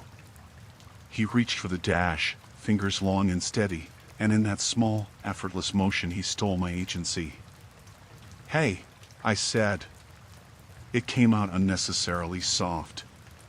The man did not turn his head immediately. He didn't need to. The interior light bled a weak red from the dome and made his face a smear. When he finally looked at me, there was a small, patient smile that did nothing to reassure. "You shouldn't leave your car running," he said, as if chastising a neighbor. My rational mind sputtered. Maybe he'd mistaken my car for his, or maybe he was drunk and intended only to warm the engine. My rational mind is good at building fortifications of reason when I most need them. My phone's dead. I'm just checking the map, I said, moving sideways, palms up, the universal human gesture for non-threat. He glanced at the map lying in the dirt, then at the phone on the passenger seat with its blank face. He locked the car with a key I couldn't see. The noise, small, absolute, confirmed what my skin already knew. This was not a mistake. Close the door, he said. The voice was ordinary, low, and precise. Behind him, the world narrowed to the faint rustle of the grasses at the margin of the lot and the distant leak of a highway somewhere I couldn't see. My hands were too slow. I had no weapon beyond the map and a half-empty water bottle. I thought of throwing the map into his face, of slapping at the steering wheel the way you might try to stall a flow of water. I thought of all the films and overconfident fantasies I'd once stored up, and none of them fit the moment. He was already doing the thing people do who have rehearsed intimacy with a place. He scanned my glove compartment, found the registration, folded it back into its envelope, and slid the small slip into his pocket. Efficiency has a vocabulary. Dust a hand for prints, pocket the evidence, remove the option. You don't want to make this hard, he said. Give me the keys. That was not a question. 100 rational explanations evaporated at his tone. The idea that he had been following me, waiting for a place where the asphalt widened and I would be distracted, settled like dust in the air. The map under my fingers crinkled like an old animal. I reached for my keys with trembling fingers. They felt too big in my hand, heavy with normality. He leaned forward and placed his palm over mine, a containment more than a grab. His skin was cool and smelled faintly of machine oil. No sudden moves, he murmured. It was not really a warning, it was a ledger entry. I tried bargaining, the way you do when all options are bad. I have cash, I started. I can call. The phone lay dead, mute and useless. Behind his shoulder a figure moved, soft, silent, enough movement to remind me that he was not alone. My eyes snapped to the side window and I saw, reflected in the glass, other shapes, a darkened pickup backed into the shadows, someone crouched near its rear tire like a statue. The lay-by had a dozen hiding places, and each one conspired to make me a small thing in a large plan. He let go of my hand and sat back, folding his fingers over the steering wheel as if it were a ledger. You're late on something, he said. Everyone is. There was a peculiar civility to his tone, as if we were reading the weather together. Panic is a loud animal. I heard it throttle in my ears. My chest worked, my vision narrowed to the bright blue of my car's blinkers and the way his knuckles whitened where they rested on leather. Then the man did something that felt like theater. He reached into his jacket and withdrew a thin, black radio. He pressed a button and spoke a phrase so neutral it cut under me. It was a signal, and somewhere in the dark others answered with the rustle of movement. Stay, he said into the radio, then turned back to me. We'll be quick. He lasted a heartbeat more as a nurse in my fantasy. Then he turned the key, and the engine answered with a healthy, legal life that made the whole car seem suddenly malevolent. The crackle of the dome light hit the windows and outlined faces beyond the glass, 2 more men, 2 more shapes, stepping forward with the casual, rehearsed calm of people who have done this before. This is the point where the rational mind tends to note the ways out, slam the door, run, scream. But my options had already been banded. The doors locked with an unceremonious electronic tick that sounded to me like a judge's gavel. I did the only thing that did not require courage, only a small, selfish clarity. I climbed into the passenger seat, because staying outside meant being a target walking into a plan. His smile was thin when I did. He tossed my keys onto the passenger side and watched me pick them up. His eyes were flat, predatory in the reserved way of a man who counted the pace of a world in invoices. We take people's cars sometimes, he said, as if explaining weather patterns. You should watch where you stop. Night is a long place. He started to back out of the gravel lay-by with a slowness that was rude and deliberate, the headlights washing the trees in front of us. I banged on the window with the side of my fist, then pounded the passenger door. He glanced at me like someone watching a show. There was no compassion, only a businesslike appraisal. I had the keys. I could have tried to turn the engine and drive. I could have risked the physics of sudden movement, the way two people in a small metal box manage weight. I thought of sleights of hand and the ethics of survival and the way desperate acts feel in the mouth. Instead, I did something simpler, because it was the shape of the only certainty left to me. I reached into the pocket of my jacket and found the small, cheap multi-tool I kept for opening packages. My fingers had learned the curve by habit. I slipped the blade between the door frame and the lock, a childish, fumbling thing, and felt metal give. That sound, the click, was small and miraculous. It was the noise of an unlocked world. He was watching my hands the whole time, but he was also attentive to whatever frequency his companions cried into the radio. People who work in gangs rhythm their attention poorly. Everything that keeps the scheme together is taut, but the seams are where single hands can slip in. When the door popped, his smile fell like a curtain. He braced, but I was smaller and faster in that cramped piece of metal than he expected. I wedged my elbow against his arm and shoved. The car lurched and the door opened a few inches. My shoulder rammed into him and the movement rattled teeth. He reached at me, an animal motion, and I shoved harder, the car bumping along the gravel as his weight shifted. The radio spurted and a voice barked, not words I understood, but urgency threaded through. From the corner of my eye I saw headlights flaring as someone ran from the trees. Someone else had decided to come the other way. I hit the road barefoot, the gravel biting my soles, and ran until my lungs burned and the hill refused to give me speed. I ran toward the orange wash of the highway and the cadence of other drivers, and the sound of my own breathing became a thing I could count. A truck screeched, a man leaned out and shouted, and the world refolded into ordinary motion. I was shaking, my palms raw from the door, my jacket torn. I told the police who I could descriptions of faces that accrued like small facts and watched them write and nod with the professional calm of people who have cataloged similar evenings. They found the car 3 days later, abandoned at the far edge of a lot, doors open, my radio tuned to nothing. The registration had been run through a dozen hands. There were fingerprints on the dash that didn't match mine. They arrested 2 men when they pulled up a tow yard video, faces that had drifted like ghosts, then resolved like actors caught in the light. Papers signed, charges pressed. The police called it a ring, an opportunistic operation picking people who stopped to check maps or call home.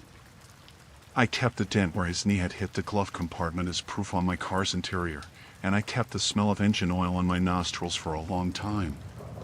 Rationality returned in the form of police reports and court dates, the small legality that turns a story back into a series of actions. The truth was prosaic and ugly. Someone had used the darkness and my inattention to slip into a role and take my life forward without me. I survived because I pushed it weight and because, when a seam opened, I fought through it. The men went to court. One gave a statement about needing money, the other about desperation and habit. No phrase could close the shape of that night. The ending was concrete: arrests, restitution, and the slow, stubborn reassembling of a life that felt, for a while, like a cracked vase glued in a hurry. If there is a lesson, it is not a moral trite enough for a billboard. It is simply this: wrong turns make you small and visible, and ordinary things, maps, phone batteries, the kindness that stops for people on the road, are the very things someone else will plan around. I learned to keep both hands on the wheel and to trust the glow of a 24-hour place. I learned, cleanly and finally, how quickly a quiet man can slip into your life and try to drive it away. I was tired, the kind of tired that makes small decisions feel like they require courage. The highway had been clogged with brake lights and the GPS glitched on a detour. I followed the hand-lettered sign that pointed down a country lane because the alternative was to sit and fume. At first the shortcut felt exactly like that, short. Hedgerows leaned in over the tarmac, the smell of cut hay opened and closed, and farm dogs barked somewhere a long way off. The lane shrank until it was single width, the painted lines gone, the asphalt pocked with gullies that hummed beneath the tires. I kept my speed low. You learn to trust the rhythm of these roads, slow when the bends come, stop in the passing places, see to anyone with a light on a hill. My rear view showed nothing but hedgerow and the orange smear of sunset. Then 2 headlights bloomed, small at first, and settled into place behind me, one vehicle, tail lights patient in my mirror. I found comfort in the obvious explanation, another local, another driver making the same decision. The pickup drew close. At first it was a considerate following distance, then too close, a bar of light that sat under my bumper like a second skin. I glanced at the rear view and saw a wide grille closing the lane, too much of a presence in that narrow corridor. I signaled for a passing place that appeared at a bend and pulled over, leaving a small gap between my mirror and the hedge. The pickup braked, held, then accelerated and shoved up the tarmac with a motion so precise it read like intent. Its fender nudged my back quarter with a metallic kiss that made the car shudder. I honked, more from habit than hope. A thin, deliberate laugh answered through the open window as the heavy thud of a diesel engine followed. The pickup pressed forward and the back of my car rocked. Gravel cracked like old teeth. When I tried to creep forward into the little lay-by, the truck moved to block me, settling sideways across the lane until its rear wing left no path. The driver climbed out with slow, clean movements that suggested this had been rehearsed. He didn't shout. He stood with his hands in his pockets, inspecting me as if I were a clock to be wound. Up close you could see the lines at his eyes and a silence meant to set the mood. Beside him, another pickup eased out of a shadow and parked across the lane, then a third pulled up, doors yawning like animal mouths. They arranged themselves with a calm geometry, fronts touching hedge, tailgates outward so that the lane was a human-locked corridor.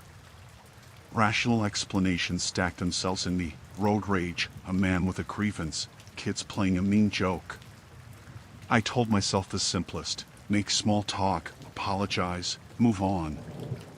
I put the car in reverse to back out slowly. The first pickup matched my motion, then bumped the rear bumper with a careful force like fingers closing a book. It was not reckless, it was a practice pressure designed to box me into the lane. The second man walked up and leaned on my hood as if we were neighbors swapping gossip. "You took the wrong turn," he said without heat. The phrase sounded ordinary until you saw the way he meant it. It held the certainties of billing. I dialed 911 with fingers that refused to be steady. The call rang, a clean tone, and then the line whispered dead static. The single bar indicator on my phone mock smiled and died. The mash of community I depended on unraveled. The men exchanged glances like clerks agreeing a total. They did not ask for money at first. The first man, broad-shouldered, with the easy restraint of someone who expects obedience, walked slowly around my car and tapped the mirror, the door, the roof, as if taking inventory. The touch of his hand on metal was casual and personal. In the side mirror I saw the face of his companion. No hurry, no contempt, only the practiced detachment of someone who had done this before. When he finally opened his mouth, it was to name a price. "You pay for the lane," he said. Not a demand, not a theft, a tariff. An account to be squared. 15, and we'll let you go.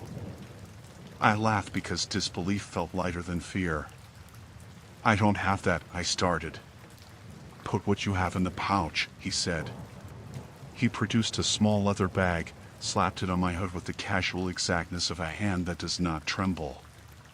The other men circled, pocketing their phones in deliberate silence like witnesses tucking away evidence. I did what people do when time narrows to a single, urgent arithmetic. I emptied my wallet into the pouch, cards, crumpled bills, a receipt for coffee, and shoved it back through the partially lowered window. The first man counted with slow fingers, eyes like a ledger. He tucked the cash into his jacket with a clerk's neatness and handed back a single bill folded into a receipt, route, time, amount.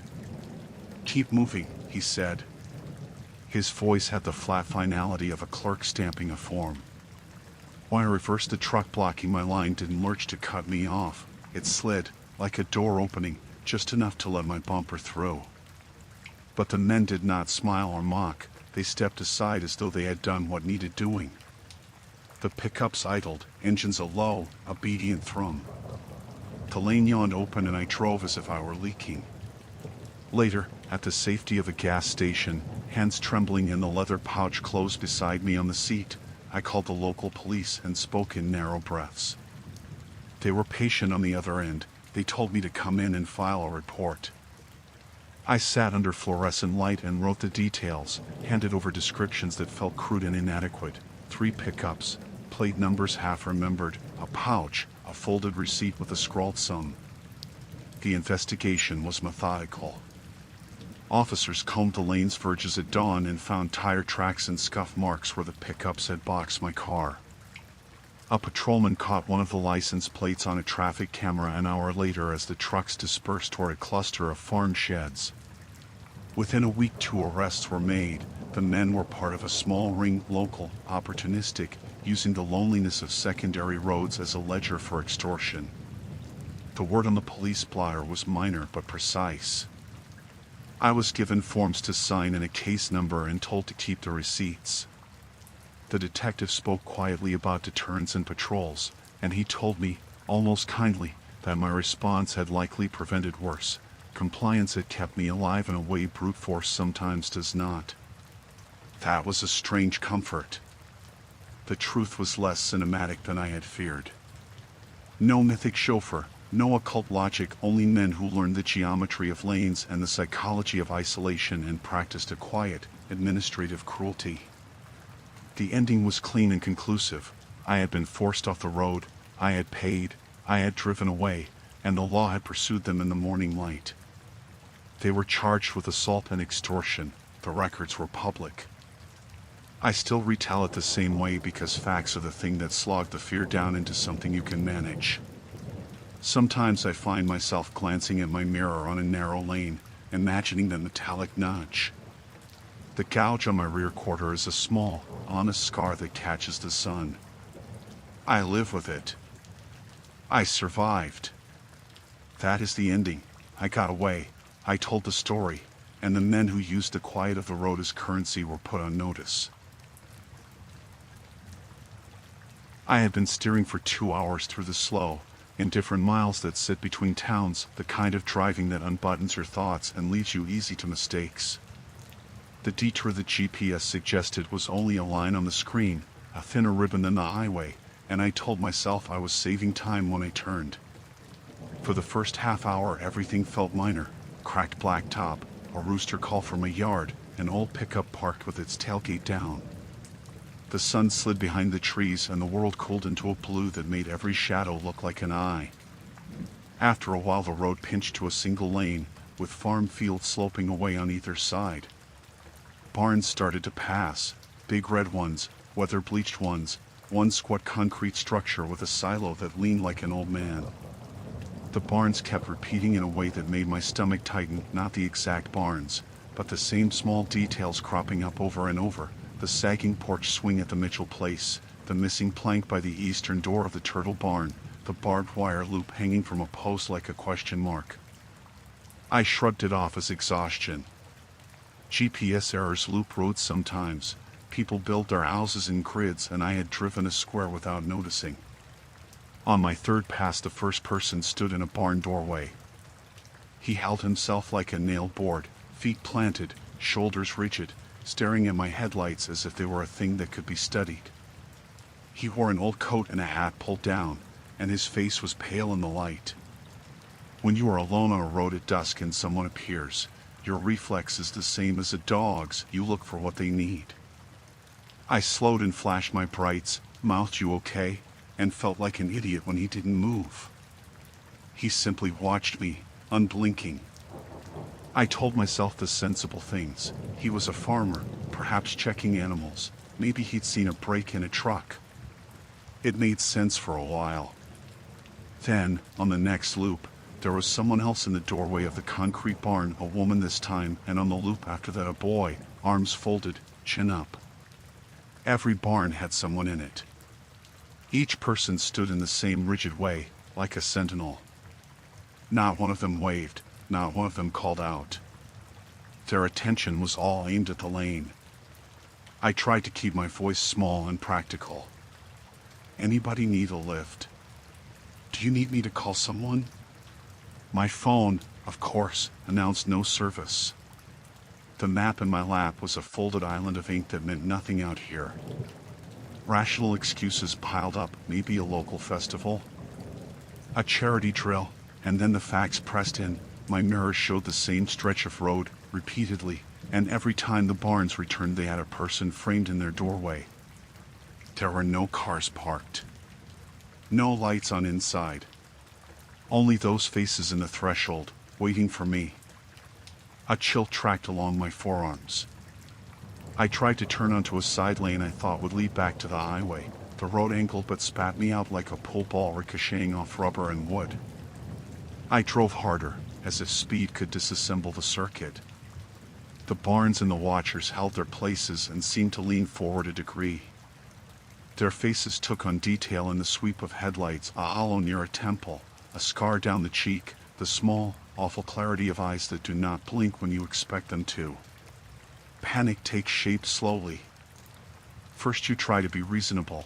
I parked and wrote down the names on a mailbox, trying to anchor place to word. I stopped at a farmhouse with a light still on and knocked. No answer. The lamp above the porch hummed steadily, shadows pulled under the lip of the roof. I stepped back to my car and the road was full of barns again when I looked up, as if the world had folded and stacked itself differently while I counted my breaths. By the time the hour mark arrived, the rhythm was a drum. Each circuit drew more watchers into the doorways. Their numbers multiplied like a pattern emerging on a loom. They did not move off the threshold. They did not shout or wave me away. They made no sound. It was their silence that was loudest and organized, earned hush that felt like a thing trained into muscle. I told myself the police would understand me if I could just get out of that circle and reach them. I found a number and dialed, and for a moment the phone held a connection, a woman's voice asking for location, then it fizzed into static. The line died like a candle snuffed. When I passed the Mitchell barn for maybe the 10th time, the man in that doorway had shifted his weight. That small motion made him terrifying. He stepped down from the threshold and into the yard without changing the expression on his face. One by one, other figures followed, the barn doors arranging a theater of people who had only ever known one stage. They moved as if practiced to do so, a slow, careful closing of the space the lane offered. I slammed the accelerator. The tires protested and threw gravel like spray, the engine keening. They did not scatter like startled birds. They walked toward the lane and kept walking, forming a line that threaded the fields where the fence met the grass. Light swept across shoulders and faces. Each person tilted his or her head the same way when I roared past, following me, measuring me with a patience that made my skull ache. I tried every sane response, reversing, flashing, honking, pleading through the lowered window. The most basic civility failed me. "Please," I said, a single small animal sound, "please let me through." A woman's voice, smooth and steady, floated from the line as if wound on a hidden spool. "You came the long way," she said. "You were counted." Whatever that meant had the weight of ritual in it. I saw, for the first time, the signs I had not seen, the little piles of stone stacked near the gate of a field, the painted mark on a fence post repeated in intervals I had mistaken for weathering. The watchers had the patient geometry of people who turn a pattern into a rule. They closed in. A boy ran out and stood directly in front of my bumper and did not cry or shout. His eyes were empty, in the way of someone very young or someone who has practiced being very still. Hands touched my hood as the line closed, light catching on rings and calluses that read like tokens. The soundtrack of the night narrowed to the rubbing of denim and the low, resigned rustle of leaves. I had one option, the rawest animal choice left, force. I put the car into gear, lashes flicking with fear, and gunned the engine. Gravel sprayed. The boy's shoulder flashed at the edge of my panic and my bumper clipped him. His body slid along the hood with the sound of wet paper. I cannot unknow the way silence folded at that moment. He did not fall as if broken. He rolled and stood as people in this place had rehearsed doing, as if the state of motion was their property and not mine. Someone touched the hood where his body had passed, felt the metal as if checking the temperature of something that had belonged to them. I kept driving. I passed fields that had been quiet an hour before and now held rows of watchers in their doors. The same faces turned to follow me until I was a moving point of light. By the time the county road rejoined the highway, I was howling with the motor and shaking with the aftershocks of breath. The bright street lamps of the main road felt obscene in their normalcy. At the first open diner, I pulled in like a man jumping from a burning room. Hands still trembling, I told the clerk what I had seen. He listened with the flat, careful attention of someone who hears tall tales at 2 a.m., then slid a cup of coffee in front of me as if a hot, caffeinated thinness could stitch me back together. He called a deputy. They went out in the morning. They found nothing in the barns. The doors were empty, brooms leaning where they had always leaned, a stray horseshoe by a feed bin. But they took my report, and later that week a farmer from the area came into town with a photograph pressed into his fist. A surveillance camera near a grain elevator had caught a ring of people moving from doorway to doorway at dusk on 3 successive nights. The deputy I spoke to after that called them lookouts, and said they had been preying on nighttime travelers for months, corralling and sometimes robbing, sometimes worse. A small ring of arrests followed when the local courts took notice. That was the truth, recorded and legal, human, organized, cruel. It was both comfort and indictment. I had been counted and let go, apparently, because I had forced motion through their choreography and escaped. The thing that would not leave me was not the knowledge that they existed, but the image of a dozen faces, blank and patient, forming a border where the dark met the road. I could say what I had learned: watch your maps, avoid single lanes at dusk, but the real lesson was narrower and stranger. In that county, on that back road, people had learned to stand like doors and to make a wrong turn mean you belonged to them. I keep the scuff on my bumper. It is a thin, stubborn white line that catches the sun and reminds me that the world can arrange itself into traps with the same ease it arranges itself into roads. I survived. They were ordinary enough to be charged. But sometimes, late, when my headlights cut a span of countryside and the trees make small theater, I see, reflected in my mirror for just a moment, the posture of a man standing in the dark and realize I drove through someone else's counting. That is the end. I left that night with my teeth clenched and my wallet heavier by fear, and the county learned how to catch its own. I was tired enough that the highway had become a thin, forgettable thread. The GPS jerked a detour and I turned without thinking. Shortcuts felt like competence after a long day. The side road narrowed, trees knitting overhead, and the neon of a weathered sign read vacancy. A motel. Convenient. Practical. The office light blinked and went out as I pulled into the crescent of parking. The glass door latched with a soft click. The lot smelled of warm tar and old coffee. I checked the window, a lonely register, a bowl of mints, a hand-lettered notice, and no check INS after 9.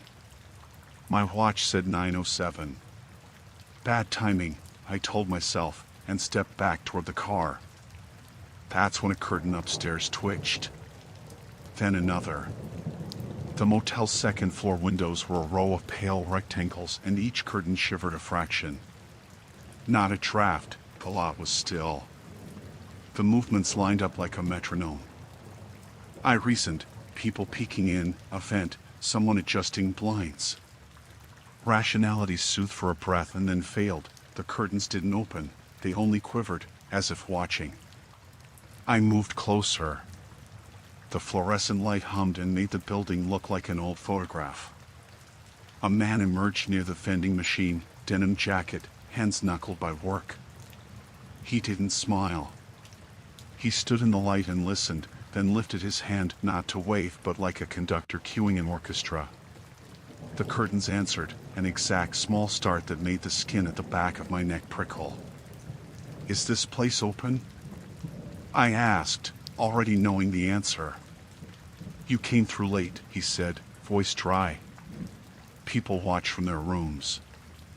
They don't like strangers." He offered no more hospitality. The office remained locked, the register closed. My rational brain tried another tack. Maybe a family had a reunion, maybe a repair crew. Each explanation had holes the size of molars. The man shrugged, and the curtains twitched again. A detail snagged me. Every doorknob faced inward except two near the office, where the knobs turned outward. "Local custom," he said. I nodded, because people nod instead of thinking when comfort feels thin, and went back to my car. I sat with the engine running like a pulse and tried to leave, but headlights flared.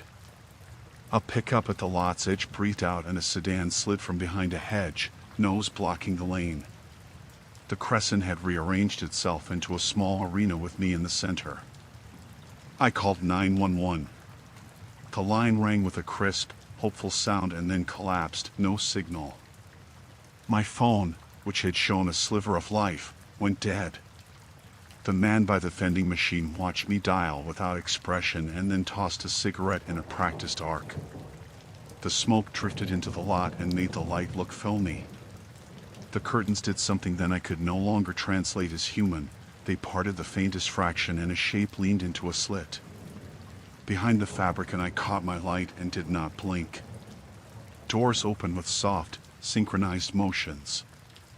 People emerged in pajamas and jackets, stepping to their thresholds like actors onto a stage. Ordinary clothes, ordinary faces. Their eyes cataloged me with the flat attention you give a ledger. "You're on our road," said a woman with a receipt pad, voice even. She held out a slip that read room fee, passage paid. Nearby, a man presented a stubbed pad and a stubby pencil. The gesture felt clerical rather than criminal, protocol, not threat. When I told them I had nothing, they did not argue. A girl took my keys with casual efficiency and dropped them into a small metal box. Coins and cigarette packs and a folded note were offered back in palms like change from a till. The denim man read aloud the stub and stamped it with the slow finality of a clerk. "Pay the fee," he said. "We don't like strangers in the Crescent." I tried to leave. I turned the key, the engine coughed and died. I tried again, nothing. The dome light popped and blackened. The motel's fluorescent strip hummed as if amused. They advanced in a slow, geometric line and then halted at the parking island, hands out as if conducting a transaction. There was no shove, no raised voice, only the practical choreography of people who had made a trade of keeping watch. They left me a choice: walk. The grounds were small, the highway was a dark seam on the horizon. A man kept pace a respectful distance behind me, another shadowed the shoulder of the road. The curtains gave themselves a last little flutter of attention, and then settled. I walked until the motel sign was a pale notch behind me and my phone woke with one bar. I called the police from the highway and told them everything: curtains, receipts, the metal box, the way they took my keys like clerks balancing a till. At dawn, officers returned to the motel and found a dozen people arrested, protesting mildness, receipts stacked in a shoebox. They found the metal box with my keys, slips of typed paper, and a ledger scrawled with times and amounts. The desk register showed no check-ins after 9. The owner had authorized nothing. The prosecutor called it extortion. The judge called it criminal. Names were taken, bonds set. The motel closed for a week to be scrubbed, cameras installed. There was nothing supernatural to record. The curtains had twitched because human hands had pulled them, the watching eyes had been human eyes. The true horror was administrative. A small community had learned to convert a deserted crescent into a toll booth, turning strangers' confusion into revenue. They had a system, signals, parked cars, a pad and pencil, a metal box. The ledger was paper and the ledgerers were ordinary people. I survived because I walked and because the law eventually found a pattern to break. I kept the stamped slip in my wallet for months, a tiny rectangle that smelled faintly of plastic and fear. I stopped taking detours at night. I fill the tank before the light fades.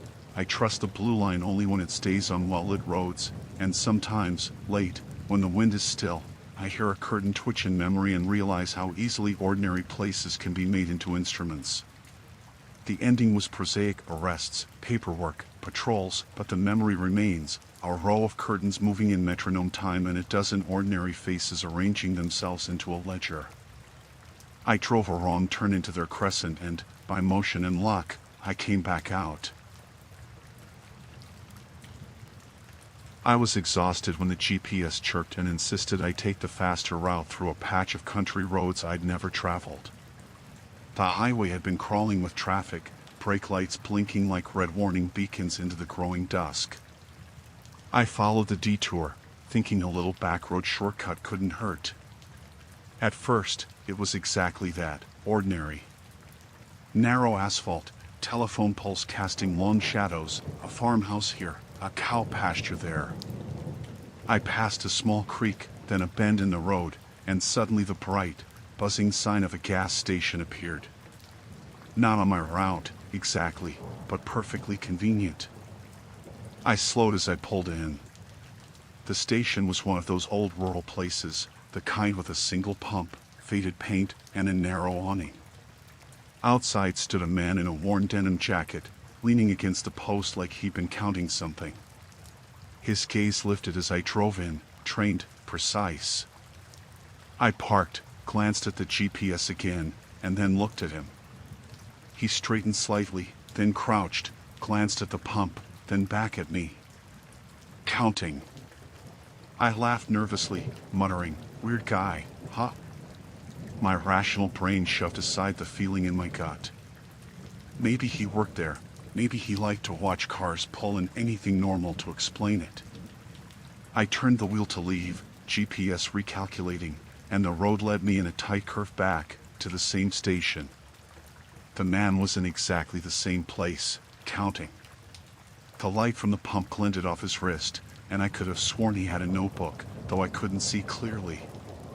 My pulse hit a staccato rhythm. Maybe I missed a turn. I tried again, left, right, even a U-turn, but each exit funneled me back to him. Counting, watching. A shiver ran down my spine. I tried to tell myself I was imagining it. Exhaustion, I whispered. You're tired. But the sun had dipped behind the hills, the sky a bruised purple, and the station's fluorescent lights hummed a little too long. The man's head tilted as I approached. I could feel his eyes tracking me. I parked and got out. He didn't move toward me, didn't speak. He simply raised one hand, extended a finger, and seemed to silently gesture at the GPS. The absurdity of it should have been funny, but the gesture was too precise, too controlled. It was a warning. I got back in the car and tried again. Left, right, a U-turn, always the same. Always the station. Always him, counting. The GPS now seemed almost malevolent. It recalculated with each attempt, leading me back like a predator herding prey. My hands shook on the wheel. Then the headlights appeared behind me.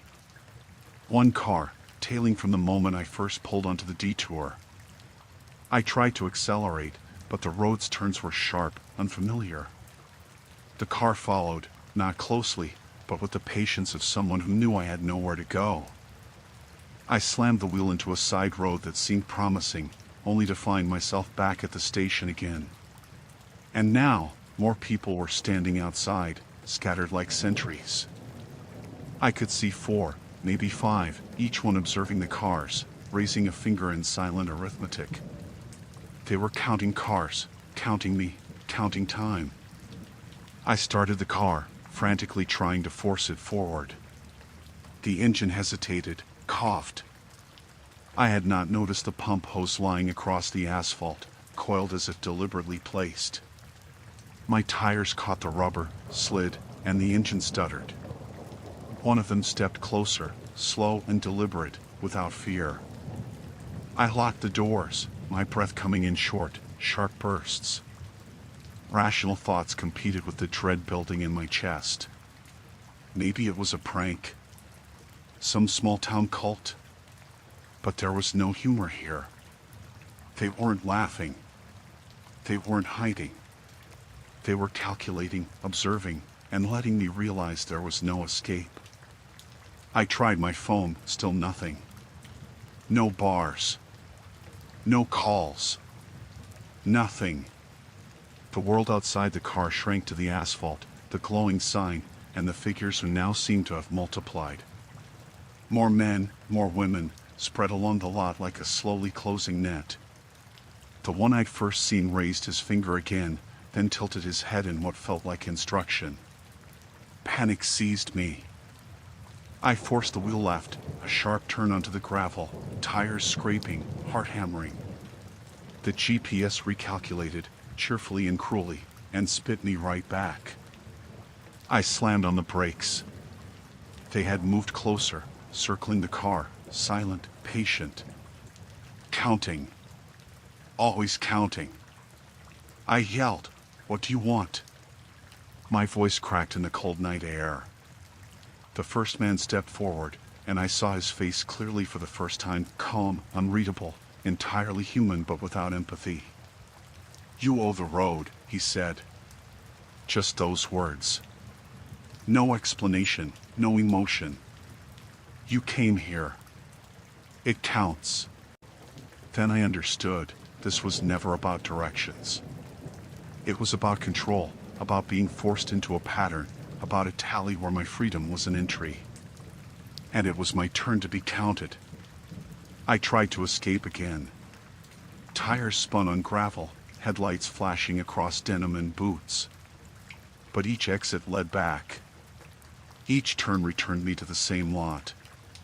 The night swallowed me. The counting increased, voices whispered numbers just beyond comprehension.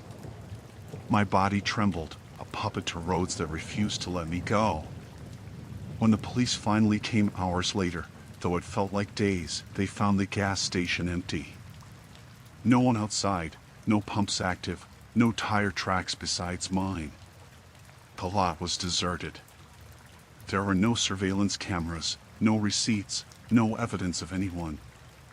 I drove home in silence, windows up, engine screaming under the effort. The GPS now showed the highway clearly, unthreatened, open. But I never took another shortcut.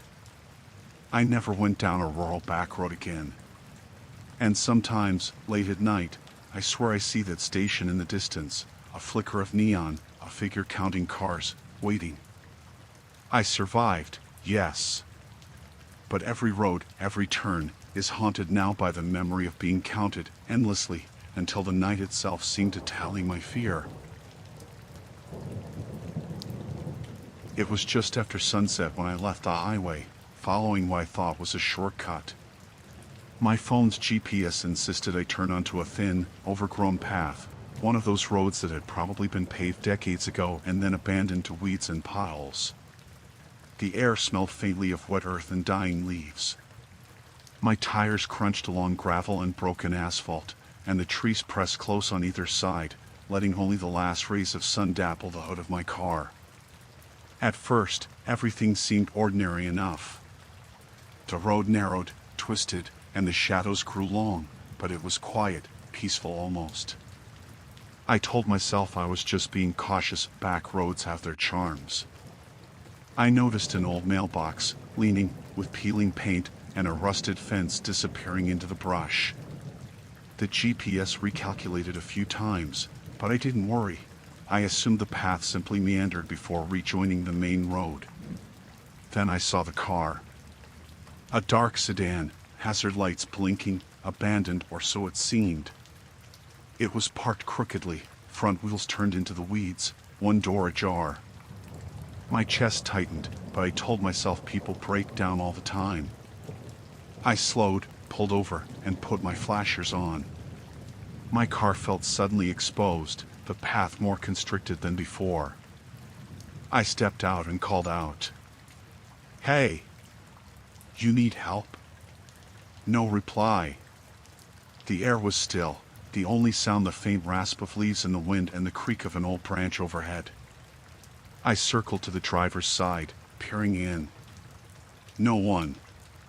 Empty. Keys in the ignition. The radio was dead. My stomach sank. Maybe someone had left in a hurry. I backed up a little, deciding to call the police and report a stranded vehicle, when movement caught my eye. A shadow, tall, solid, just at the edge of the tree line behind my car. My pulse quickened. I glanced around. No other cars, no lights, nothing. The shadow shifted. Someone was there. And they were holding something. A crowbar. Black and steel, worn handle, resting casually in one hand. My mind scrambled for rational explanations. Maybe a passerby, maybe someone trying to help. But the way he stood, still, patient, like he had been waiting, made my chest tighten into a ball of dread. My hands trembled on the hood of my car as I realized I had no escape. The path behind me was overgrown.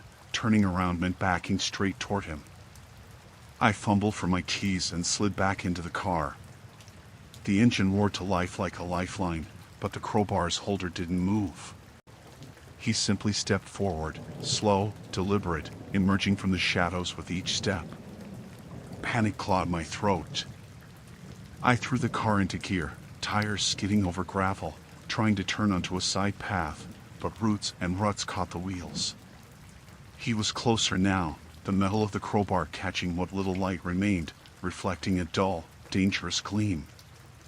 I tried to stay calm, to think. Rational explanations ran thin. Maybe he's crazy, maybe he just wants money, I told myself, voice tight, trembling. My grip on the wheel was white-knuckled. Hazard lights of the abandoned car flickered behind me, but it didn't matter. Nothing behind me was safe, nothing in front offered relief. I slammed my foot on the gas, forcing the car over a slight rise. He froze for a heartbeat, then ran. Not toward me at first, he ran parallel, cutting me off, keeping pace. My headlights caught his eyes, dark and unblinking, fixed on me with patience and cruelty. I tried another turn down a narrow fork in the path, a chance at distance, but every turn seemed to trap me back in the same clearing.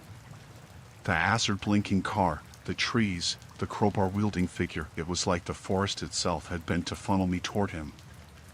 I considered abandoning the car, but the ground was soft, rutted, and the crowbar made that choice unthinkable. Each heartbeat thumped like a drum of doom as I edged forward, trying to force momentum, tires gouging the dirt. He advanced steadily, step by measured step, until I realized the horror of the moment. If I slowed, even for a second, he could reach me. If I stopped, even for breath, the crowbar would swing. A final rational thought pierced through terror, momentum. I floored the accelerator, tires spinning, engine screaming, and aimed for the only gap between two leaning trees at the edge of the clearing. My car leapt over the roots, scraping branches against the roof, and I didn't look back. The figure stumbled at the edge, maybe trying to anticipate the motion, maybe simply caught off guard. I barreled down the old path, adrenaline and fear keeping the engine alive when it wanted to die. The trees thinned. The overgrowth gave way to the remnants of an old service road, wide enough for 2 cars. I didn't slow. I didn't breathe. I drove until the orange glow of a highway exit appeared in the distance, lights spilling like salvation. When I finally pulled over at a gas station miles later, shaking, heart hammering, I called the police. They told me the path I described didn't exist in any official records, and the abandoned car had no reports filed. They were polite, skeptical, and efficient, but their reassurance felt hollow. I drove home in silence, the crowbar and the shadow burned into my vision. That night, and every night since, I replay the path in my mind. The sound of tires crunching gravel, the gleam of steel in the dark, the patient step of someone who has been waiting for hours or maybe days. The shortcut doesn't exist on any map, but the memory does. And sometimes, when I drive after dark, I see a flash of metal at the edge of the woods and remember that patience has teeth, and terror can be deliberate, calculated, and patient. I survived. But every unfamiliar path now carries the weight of that crowbar, the inevitability of being counted, and the knowledge that some wrong turns are permanent.